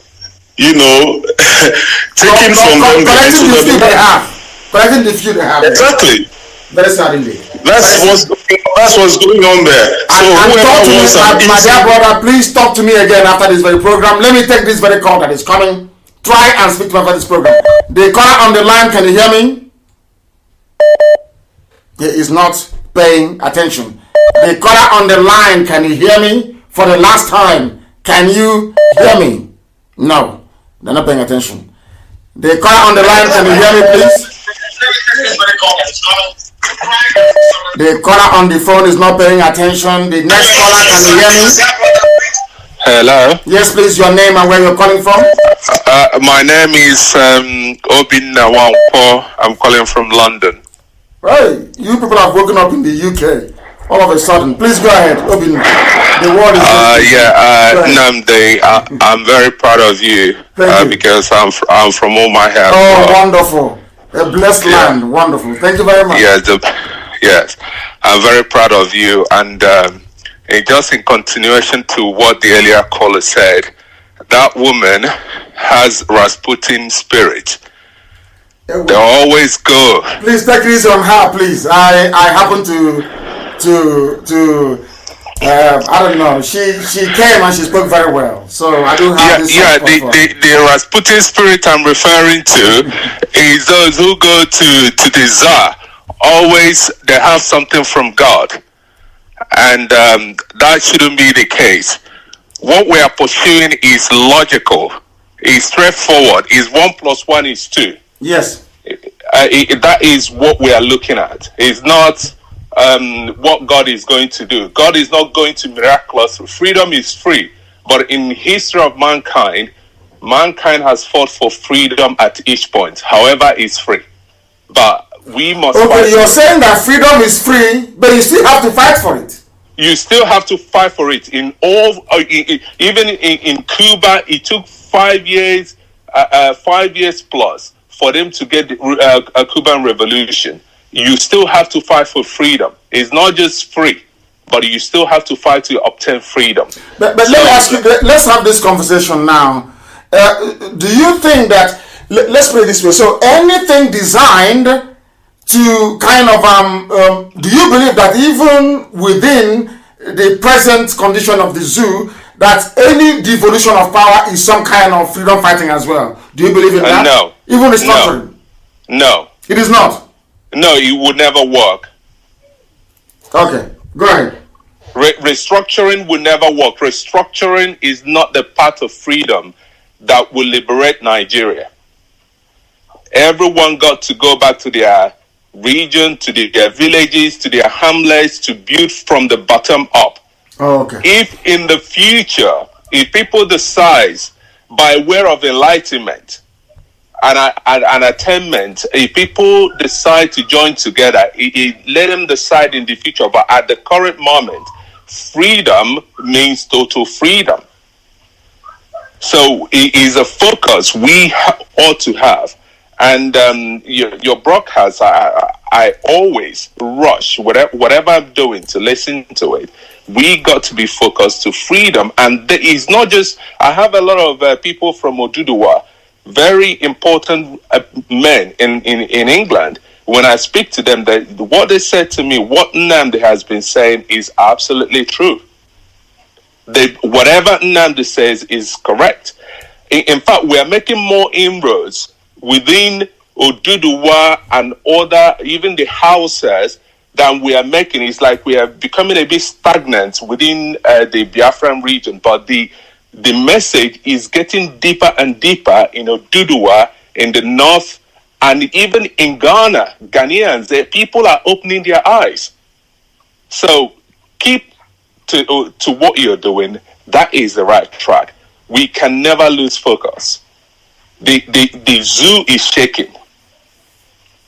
It's rocking, isn't it? It is vibrating. It is rocking. It is rocking because the seed is growing. It is rocking. It's shaking. So we can never lose focus. People who want one Nigeria, when everything is set and done, they can go back to wherever they want. But you're comfortable in England. Why would somebody as comfortable as you are in England be concerned about freedom back in Biafra land? Why? Why don't you just give up and say, like those in some of them in Abuja and Lagos, and say, to hell with it, I'm in England? Because my homeland is Biafra. That is where my ancestors were born. That is my homeland. And the freedom of my people, the freedom to go to their farmlands, the ancient farmlands, to go to, in my dialect, they call it go to Uhu and go to ancient home. It is something that is our right, and we can never lose sight of that. England, my children and my grandchildren are not English. As much as they were born here, they are raised here, but still there is a place called Uhu. You should understand what I'm talking about. Of course, yes. Homestead, where you come from, yes. Your roots, where you came from. So that is why we must fight for Biafra to come to pass. Thank you very much, my dear brother. I am very grateful. Thank you very, very much for that. The caller on the line, can you hear me now? Somebody's on the line, they don't speak. Can you hear me? +7. Can you hear me? Not serious. The caller on the line, can you hear me? Yes, good evening, I can hear you. Mr. Nnamdi. Thank you. Please raise your voice. Come away from your system and raise your voice, please. Your name and where you're calling from? Okay, my name is Isioma Emmanuel Ejimadu Anele. I am from Imo State. Hello. I'm listening to you. The world is listening. Please go ahead. We are all listening to you. Hello? Go ahead. Yes, I've been trying to reach you. Even the other day, I tried to call in, but I couldn't get you because there's a lot of callers. I'm calling today just to make a point on what the prophetess said. I listened very carefully to what she said. I first of all, sorry to take you back. I live in France, in Pau. So I am a singer-songwriter.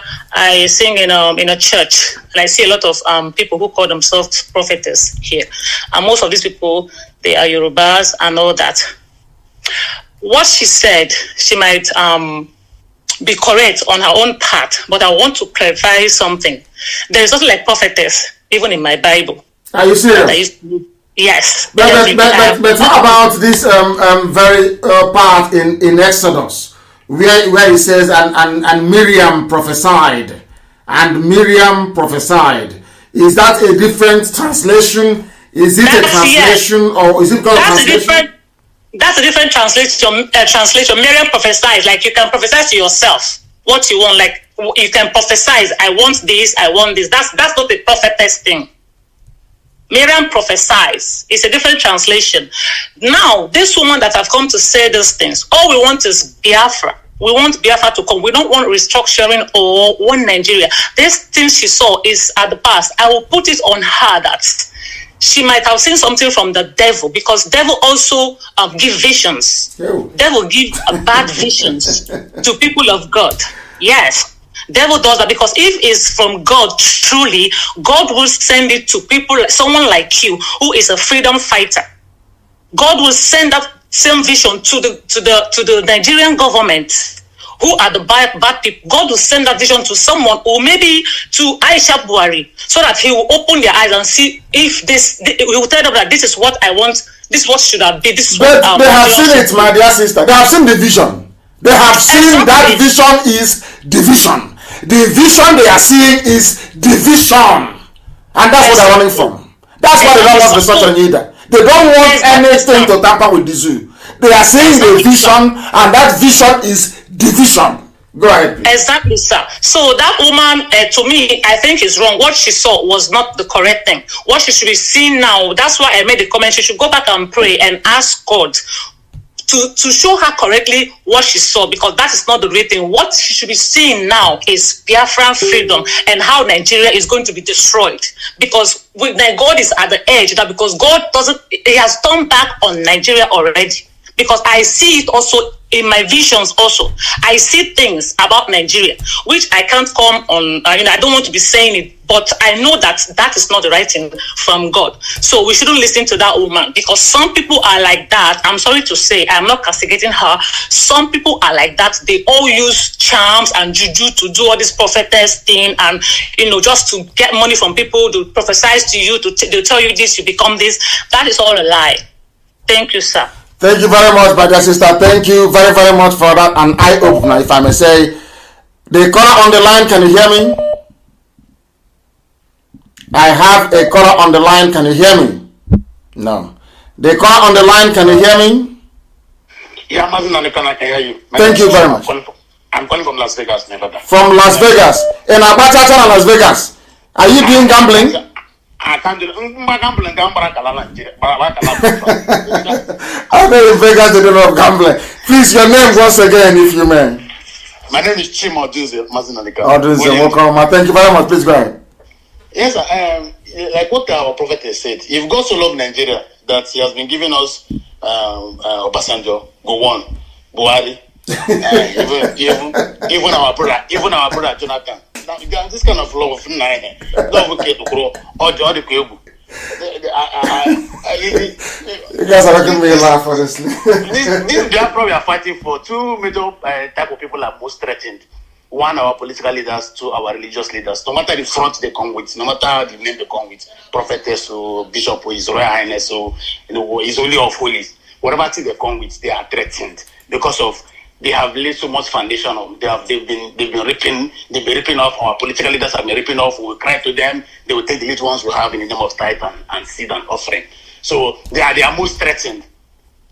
Now people talking about restructuring because of like I commented on Mazi Ipob post today. They've been talking about because of this restructuring they killed 5 million Biafrans, Ibos in 1967. Yes. 2020. Yes. 2020, they're still talking about restructuring. And I asked them after how many years? After how many years? After how many years? 50 after 53 years. 53 years. After death.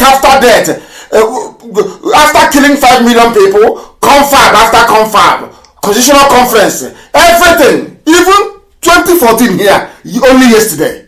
Yet he hasn't come. And yet God wants to still give us something. And I don't understand. At this level, we're not supposed to be deceiving ourselves. They've used that word to deceive us, to delay us for a very long time. We're no longer going to stand for that word. You want to restructure a country that doesn't have a structure. How can you build it? How can you restore? How can you build? Look, you want to build a 3-bedroom flat on a bungalow. You first of all scatter the bedroom flat and start to build a foundation that will carry a 3-bedroom flat. You scatter the bungalow and build a foundation that will carry the 3-bedroom flat. You can't build a 3-bedroom flat on top of a foundation of bungalow. It will collapse. So there is no structure to be restructured. Now you're talking about restructuring. Because of restructuring, common sovereign national conference that was not even supposed to touch every part. So it was meant to aid a little part of the structure.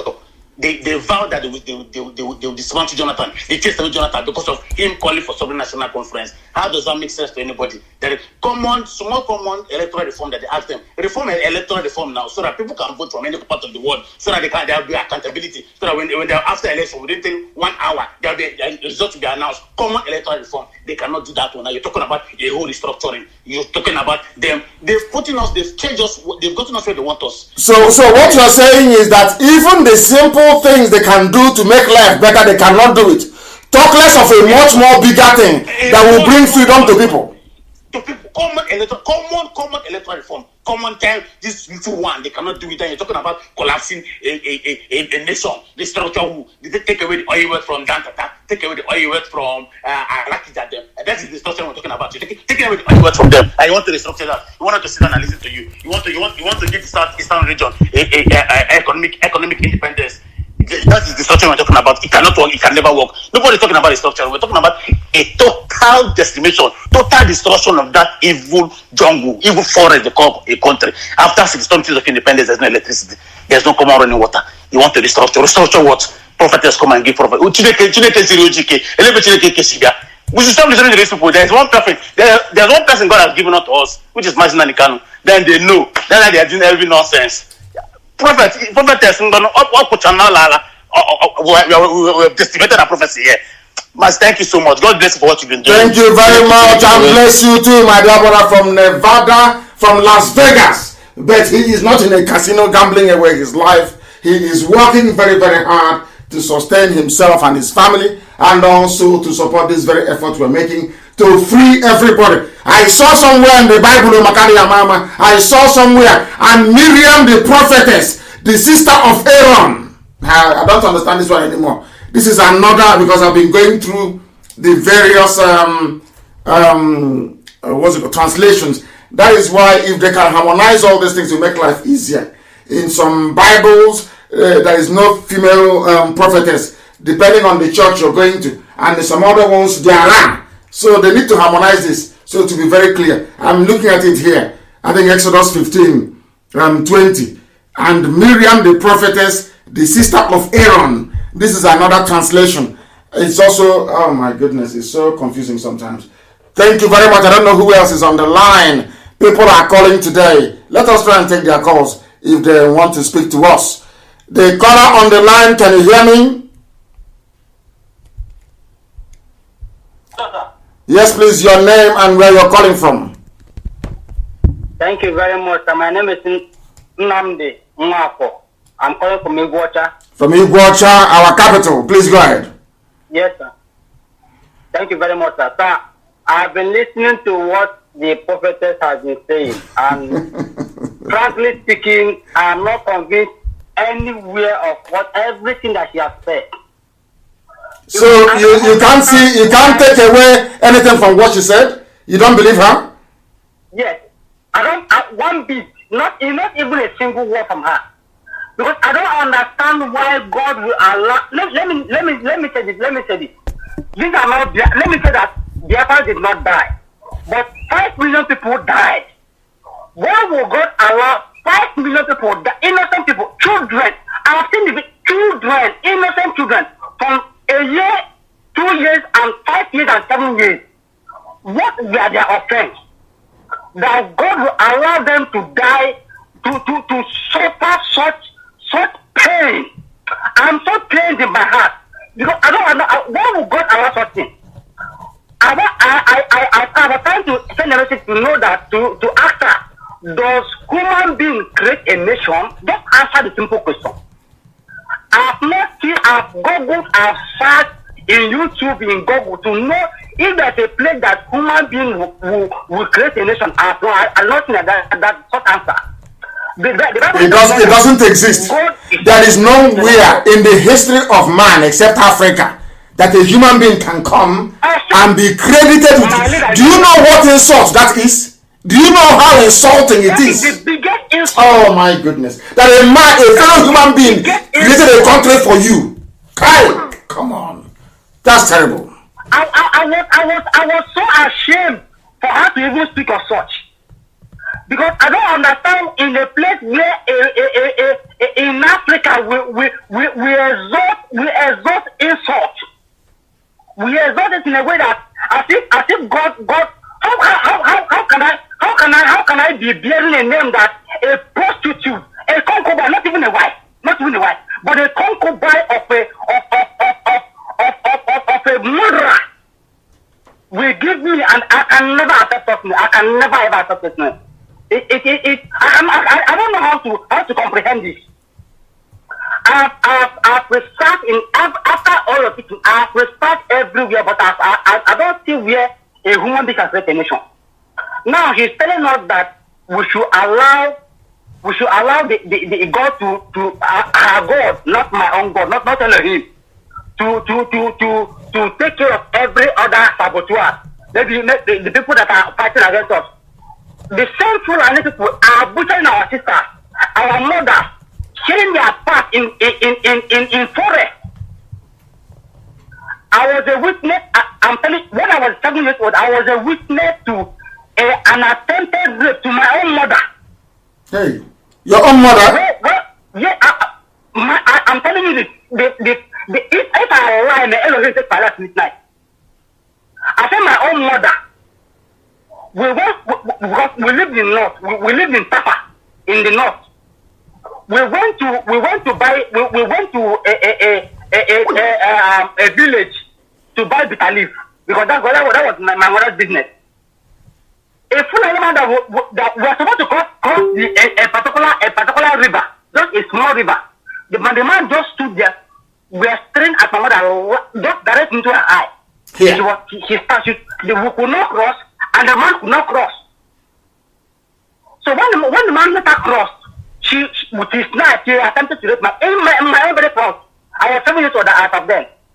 I know how I fought. I know I was able to sustain injury because of that. Very sad. So how can somebody tell me to live in the same country without that? It's not possible. These people are moronic serial killers. This is what they do for life. This is what they believe. You cannot stay in the same country with this. It's not possible for me to live in the same country with this kind of people.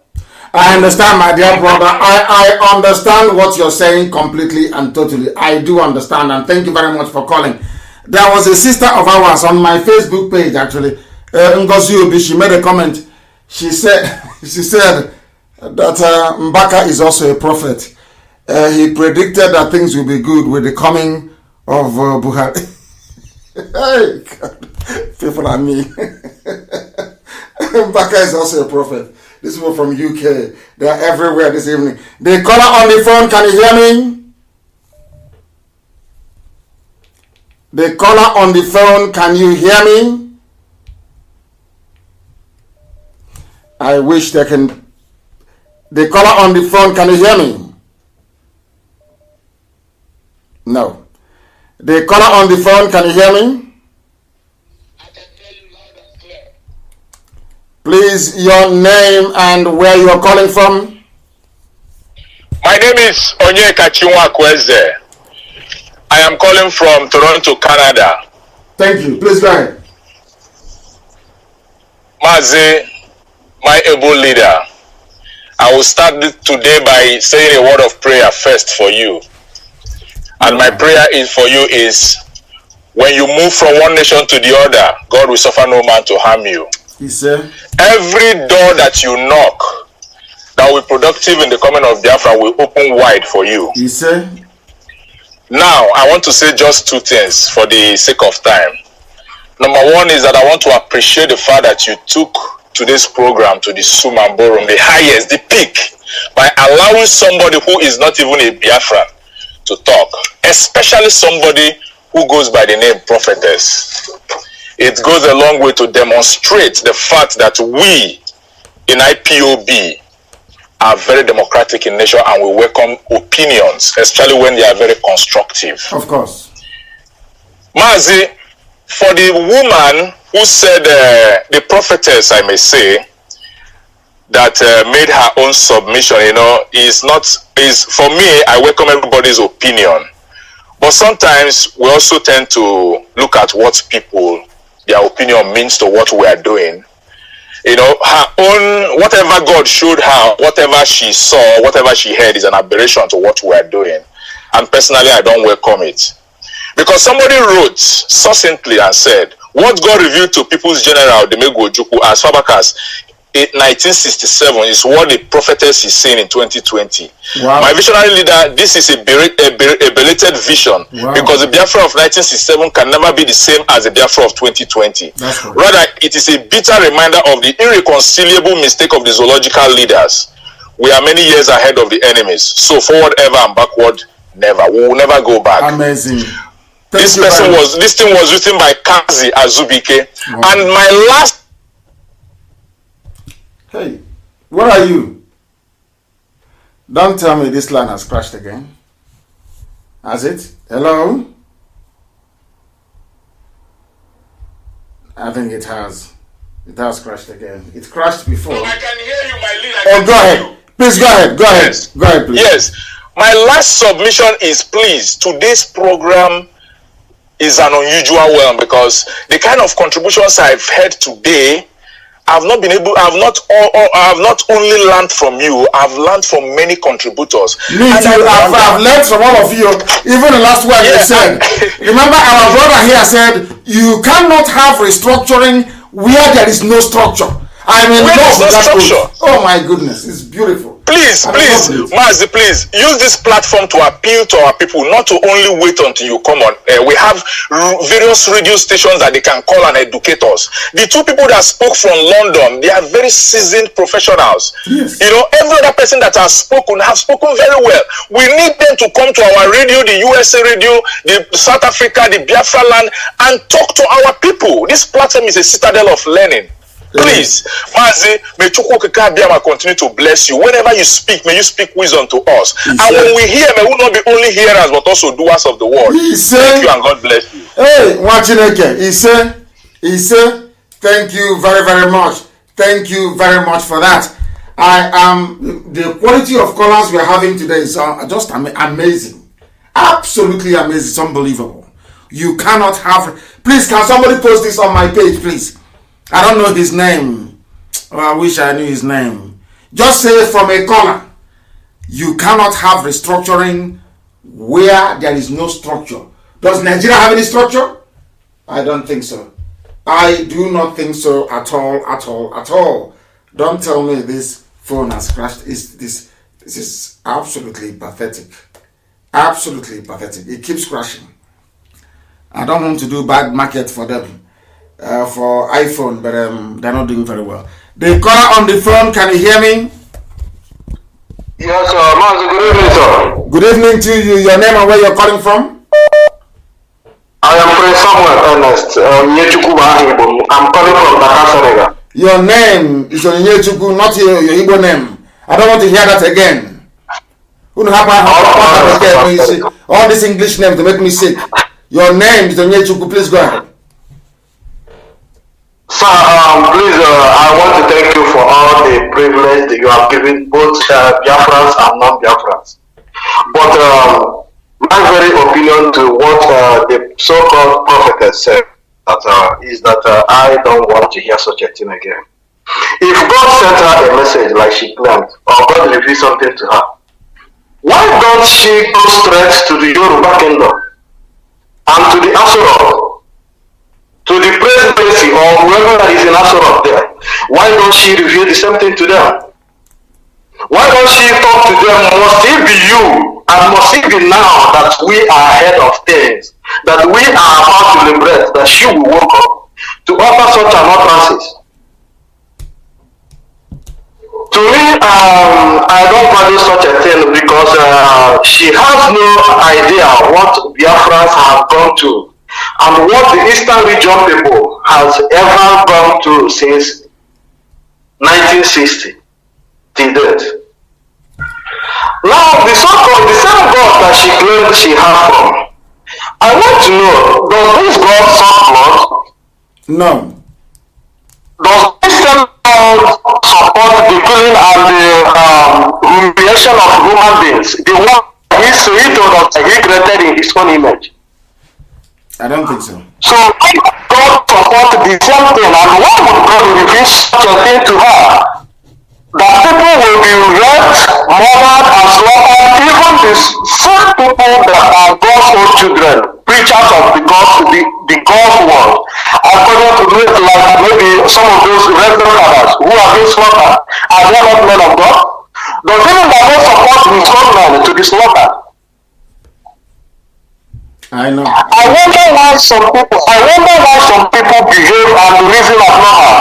If she's paid to come and say such a thing to deceive us, we are more than ahead of our own thing, our own thought. I wouldn't think so. I wouldn't go that far. And thank you very much, my dear, but I wouldn't go that far to say she was paid. No, she's just giving her opinion, which we respect, but respectfully also disagree with. The caller on the line, can you hear me? Yes, sir. Good evening. Good evening to you. Your name, please, and where you're calling from, if you may. My name is Emeka Nwafo. I'm calling from Gothenburg, Sweden. Gothenburg, Sweden. Please go ahead. I have two things to say to you, sir. Please say it. We don't like to mention about the woman that spoke on the platform today because everybody has his or her own opinion, and we don't like people to give her more attention because if you know in spirit and if you see in spirit, you know that everything have come to conclusion about Biafra. This is her own opinion, and everybody, if you understand, as Bible made us to understand, everybody is a small God. God speaks to everyone. So that shouldn't be a topic. If you listen to what I was commenting on when you were speaking to her, I mentioned something. I said, you want to get me angry by, but all of a sudden I said, anyway, we are practicing democracy. That's all. Yeah, democracy, you must listen to people, even those you disagree with. You must listen. You must learn to listen to those you disagree with. That is the essence of democracy. Of course. Yes. Of course, sir. So I am saying all these things to tell you, sir, that we are praying and we are what we are educating our people is the most important thing, because our people don't research. They believe on what people told, but they don't research, because every time you come on air and you say something, I go to my table, I research and say, yes, what you are saying is right. So, and I speak to my people. Don't ever believe anything that someone is telling you. Try to do your own research and come out with facts and figures. That is whom we are. So, as you are educating us and giving us all these facts, it's awakening the spirit of Biafrans. Those that don't want to know are now going into researching. So I am praying for you, sir, that God should give you more strength to carry on this struggle, because I know that you have a lot to do. Because when you liberate us, you liberate the soul of the Biafra. Not just that we got the freedom, no. But when you liberate our soul by reasoning like a Biafran, you have done a great job. So please, sir, continue doing what you are doing. God will be with you, sir. He said, thank you very much for that. Thank you very, very much. Let us see, maybe take one or two more calls and we call it a day. The caller on the line, can you hear me? No, he is not paying attention. Not paying attention. Can you hear me? The caller on the phone, can you hear me? Yes, I can hear you. Yes, please. Go ahead, your name and where you're calling from. It's Choka calling from Sweden. From Sweden, please go ahead. Yes. Director, what I want to chip in, because every time people are talking about we should not discuss religion, like what the prophetess said. When she was saying it, I was so angry, I will tell you the truth. I was like, these people, I have never seen anybody that came to, because all the people that have been prophesizing, can I say, or giving a vision or dream they had concerning Biafra, have never said such a thing. According to what you answered her, you told her that the mouth of people is mouth of God. And so many people have prophesied for Biafra and freedom of Biafra. She's the only one that, even from that Yoruba part, they have many prophets or many pastors or many reverends. They have said such a thing that only what they are seeing is bloodshed and after division, and everybody will be on his or her own, and everybody will have his or her own freedom. She's the only one that I have seen that came out saying that she saw. But what I'm asking myself when she was saying all this is, have this woman ever been in the northern part of Nigeria? Because if this woman has been in the northern part of Nigeria, even before this whole scenario that is happening now, coming down to the east, you will see that our people that are living there, every minute of their life, every day of their life, they are living in fear. When I went there, for 1 year I sat there, I was like asking myself, why are you people comfortable where you are living in fear? Now, that same fear that they are living in the north is the one that they have pushed down and moved down to the south. And even when you from here went down home, you will be living in fear, even in your house, you'll be afraid in the night what will happen. Because it's happening now, even in my own village where I'm coming from. The last year when I went home, one they cut his head and they raped one, the same two animal. And these people, all these people that are prophesying about one Nigeria, they don't prophesy and give solution. These people always came out to prophesy.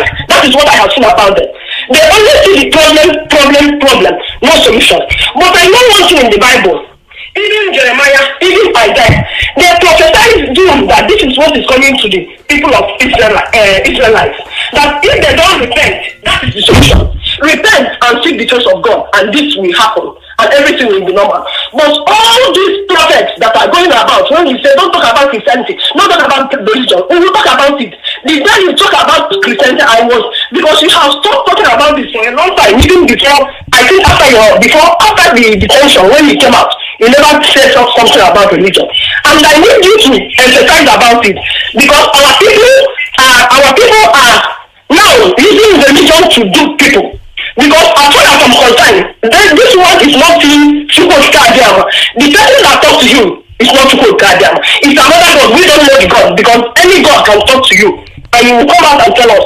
So many people have prophesied out of 90%, and 10% was out of 100%, and 10% was telling us that God told them that there will be not one Nigeria.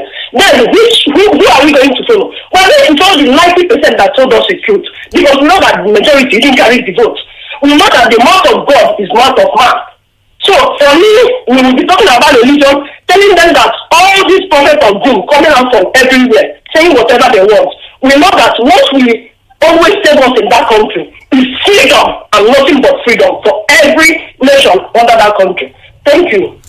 Thank you very much once again. I have learned something else from you, my dear sister. All our callers this evening are just superb. what she said is very simple. So if our dear prophetess is telling us from New York, is telling us that she saw a vision where God said, don't divide Nigeria. How about all the other multitude of prophets that have been saying to us that God said Nigeria has already been divided? So who do we follow? Who do we follow? Let us take this very call. The caller on the phone, can you hear me?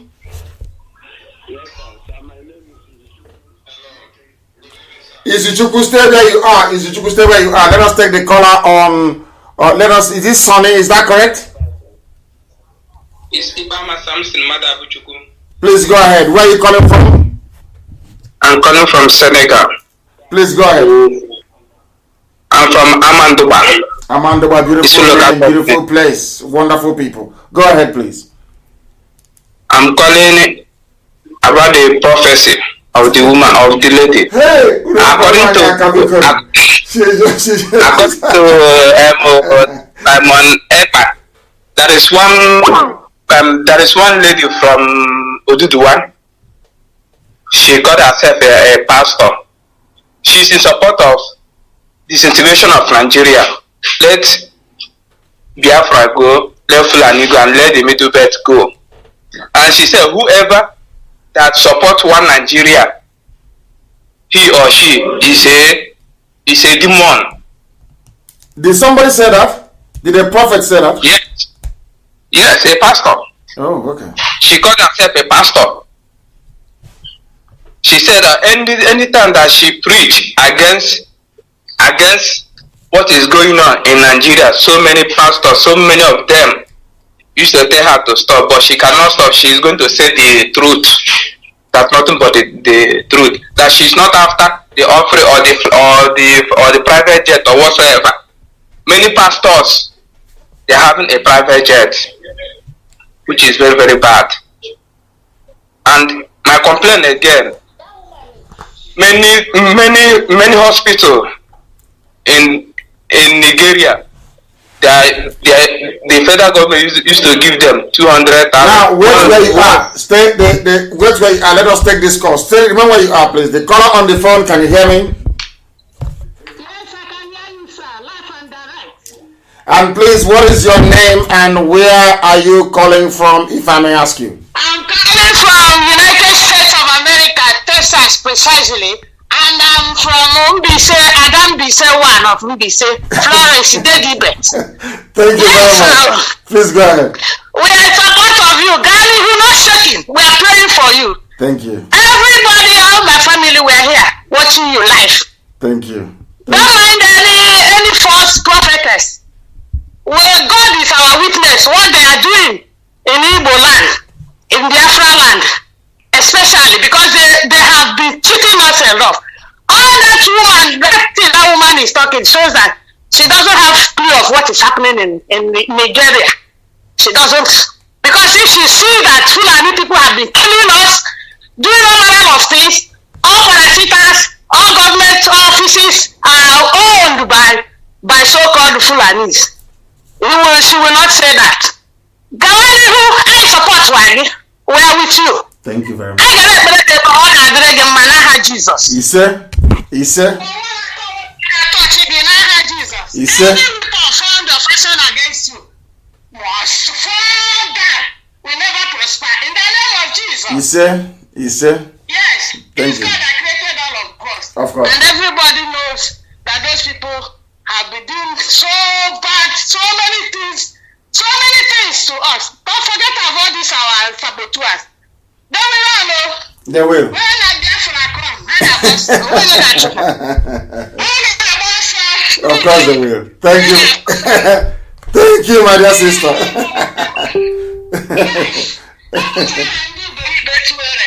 Respect my food. Don't mind them. Thank you. Support all their own hand is ego na-enweshi n'ọdụ. Anya gbabuchichakwa ha. Gawa ngashi ike esogi n'azụ. Onweghị na gị gị n'aha Jizọs. He said, thank you, my dear sister. Oh my goodness. Hey! Oh my goodness, these people are too hot. Even those in America, those in everywhere in the UK, everywhere so hot. In Australia, that's who we are. Formidable and unstoppable. We have respect for divergent views, but we are set on accomplishing this very mission that Chukwuka Abiyama said this very generation must accomplish. And that is why we are unstoppable. Unstoppable. Our march is relentless. And freedom is the ultimate goal. It doesn't matter what the devil does. It doesn't matter what darkness does. It doesn't matter what gossipers do. In fact, I welcome it and I love it. When I go into social media and I see IPOB everywhere, hey! I'm so happy. Because every publicity is good publicity. Very, very important. And that is why we have preached this very gospel this evening. To remind everybody that the zoo is unsalvageable, because as our brother said, you cannot have restructuring when there is no structure. Another one said, what Ojukwu saw 53 years ago, a vision Ojukwu saw 53 years ago, people are not just seeing it now. That restructuring that Ojukwu did not bring, that Aburi that Gowon failed to implement, that same restructuring that confab after confab never delivered. Is it now that the Janjaweeds are in power with no president? And by the way, has anyone seen Oshibajo yet? Has anyone seen him? You know, I'm giving them a false sense of security. I just want them to think I've forgotten. And then I'll hit them very hard and below the belt this time around. They think we've forgotten. They are dreaming. But I thank each and every one of you. I thank our dear sister, Prophetess Oshibajo from Bronx in New York. We thank each and every caller, every listener, wherever you are. Somebody just reminded me. I said 1 million people because by the time this program is over, if you give it 2 more hours, you will hear or you will know that nearly 2 million people have been reached. And out of that, nearly 1 million would have listened just via my page. I'm not talking about YouTube. I'm not talking about FM. I am not talking about satellite television. And I'm not talking about Radio Biafra app or tuning or Radio Garden and the rest of it. Everywhere around the world, people are waiting to embrace our freedom. And that is why we say that here, there is no subject that we cannot broach. There is nothing we cannot discuss. But I must say to our people that respect is reciprocal. Keep your mouth shut and nobody will talk about you. As for respect, we shall respect those that deserve it because, again, respect is reciprocal. If they respect us, we respect them. Respect for our elders is in our DNA. We must respect those who respect freedom. We cannot respect those that keep selling us short to our enemies. That is why our resoluteness can never be questioned. Allow me to repeat, we shall respect our elders. Yes, because I too, I am an elder. So we respect those who are older than us and those who are younger than us, but not when we are misbehaving. If I misbehave any day, I don't expect you to give me any respect. I expect hatred and venom in return. I don't even deserve pity. Because I know I would never fail. I know I would never. Impossible. From now till the kingdom come. Impossible. I can never. Impossible. Because I know my mission on this very earth. That is why we proclaim with every certainty, with every assuredness, and every conviction. For those who do not know, that to us, Biafra is much more than even freedom itself. Biafra is beyond the comprehension of mere mortals. To us, this family, this IPOB, Biafra is in fact our religion. And here on radio, Biafra is where we worship. Because Chukwuka Abiyama pụrụ ime ihe niile, Elohim, Adonai, El Shaddai is our God. From me, from here, it is good evening.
Another Savior. Holy, holy, holy, holy,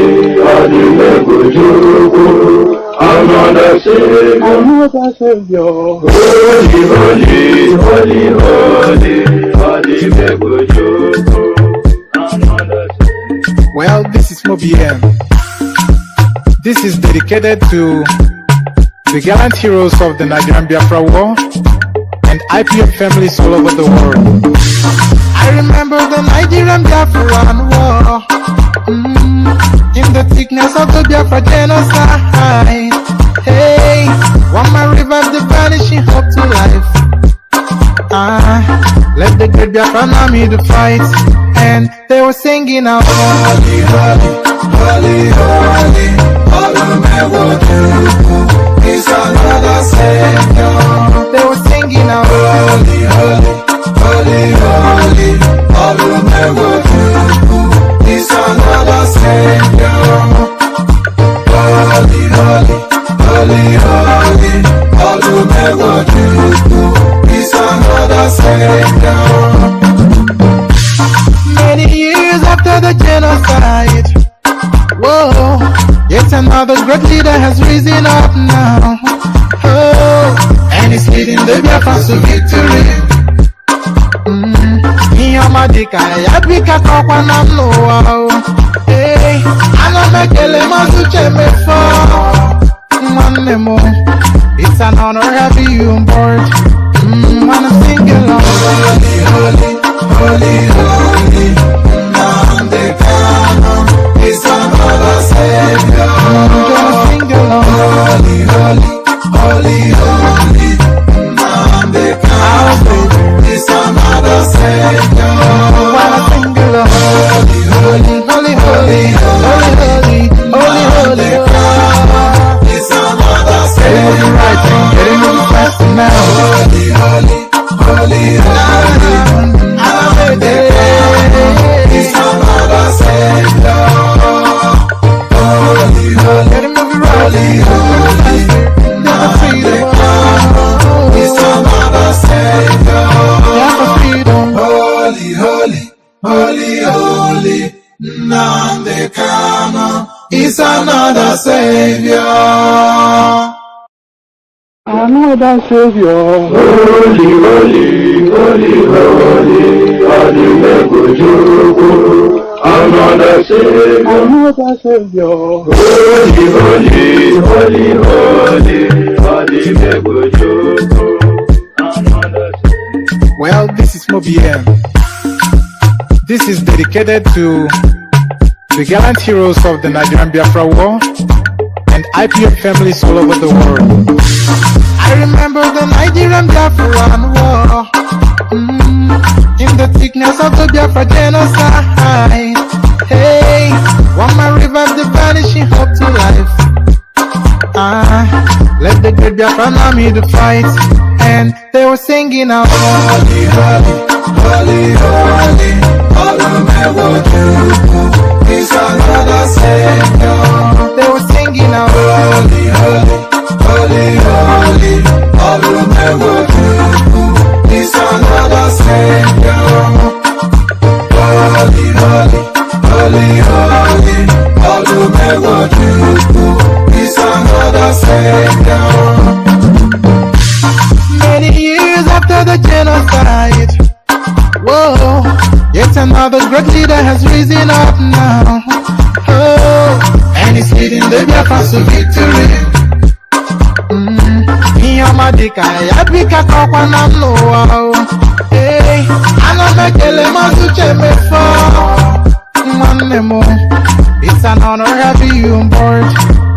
Wanna sing along. Holy, holy, holy, holy, Nnamdi Kanu is another Savior.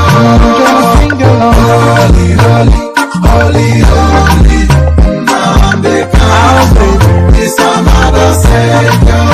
Wanna sing along. Holy, holy, holy, holy, holy, holy, holy, holy, is another Savior. Right thing, getting on fast now. Holy, holy, holy, holy, is another Savior. Holy, holy, let him move it right. Holy, holy, is another Savior. Holy, holy, holy, holy, Nnamdi Kanu is another Savior. Another Savior. Holy, holy, holy, holy, holy, another Savior. Another Savior. Holy, holy, holy, holy, holy, another Savior. Well, this is Mobien. This is dedicated to the gallant heroes of the Nigerian Biafra War and IPF families all over the world. I remember the Nigerian Biafran War, in the thickness of the Biafra genocide. Hey, one man revived the vanishing hope to life. Let the great Biafran army to fight. And they were singing out, holy, holy, holy, holy, is another Savior. They were singing out, holy, holy, holy, holy, is another Savior. Holy, holy, holy, holy, is another Savior. Many years after the genocide, whoa, yet another great leader has risen up now. Oh, and he's leading the Biafra to victory. Iyamadika, Yabika Kakwana Noa. Hey, Anamekele Mazuche Mefo. Manemo, it's an honor having you on board. Wanna sing along. Holy, holy, holy, holy, Nnamdi Kanu is another Savior. Wanna sing along. Holy, holy, that has risen up now. Oh, and he's leading the Biafra to victory. Iyamadika, Yabika Kakwana Noa. Hey, Anamekele Mazuche Mefo. Manemo, it's an honor having you on board. Wanna sing along. Holy, holy, holy, holy, Nnamdi Kanu is another Savior. Wanna sing along. Holy, holy, holy, holy, Nnamdi Kanu is another Savior. Wanna sing along. Holy, holy, holy, holy, holy, holy, is another Savior. Right thing, getting on fast now. Holy, holy, holy, holy,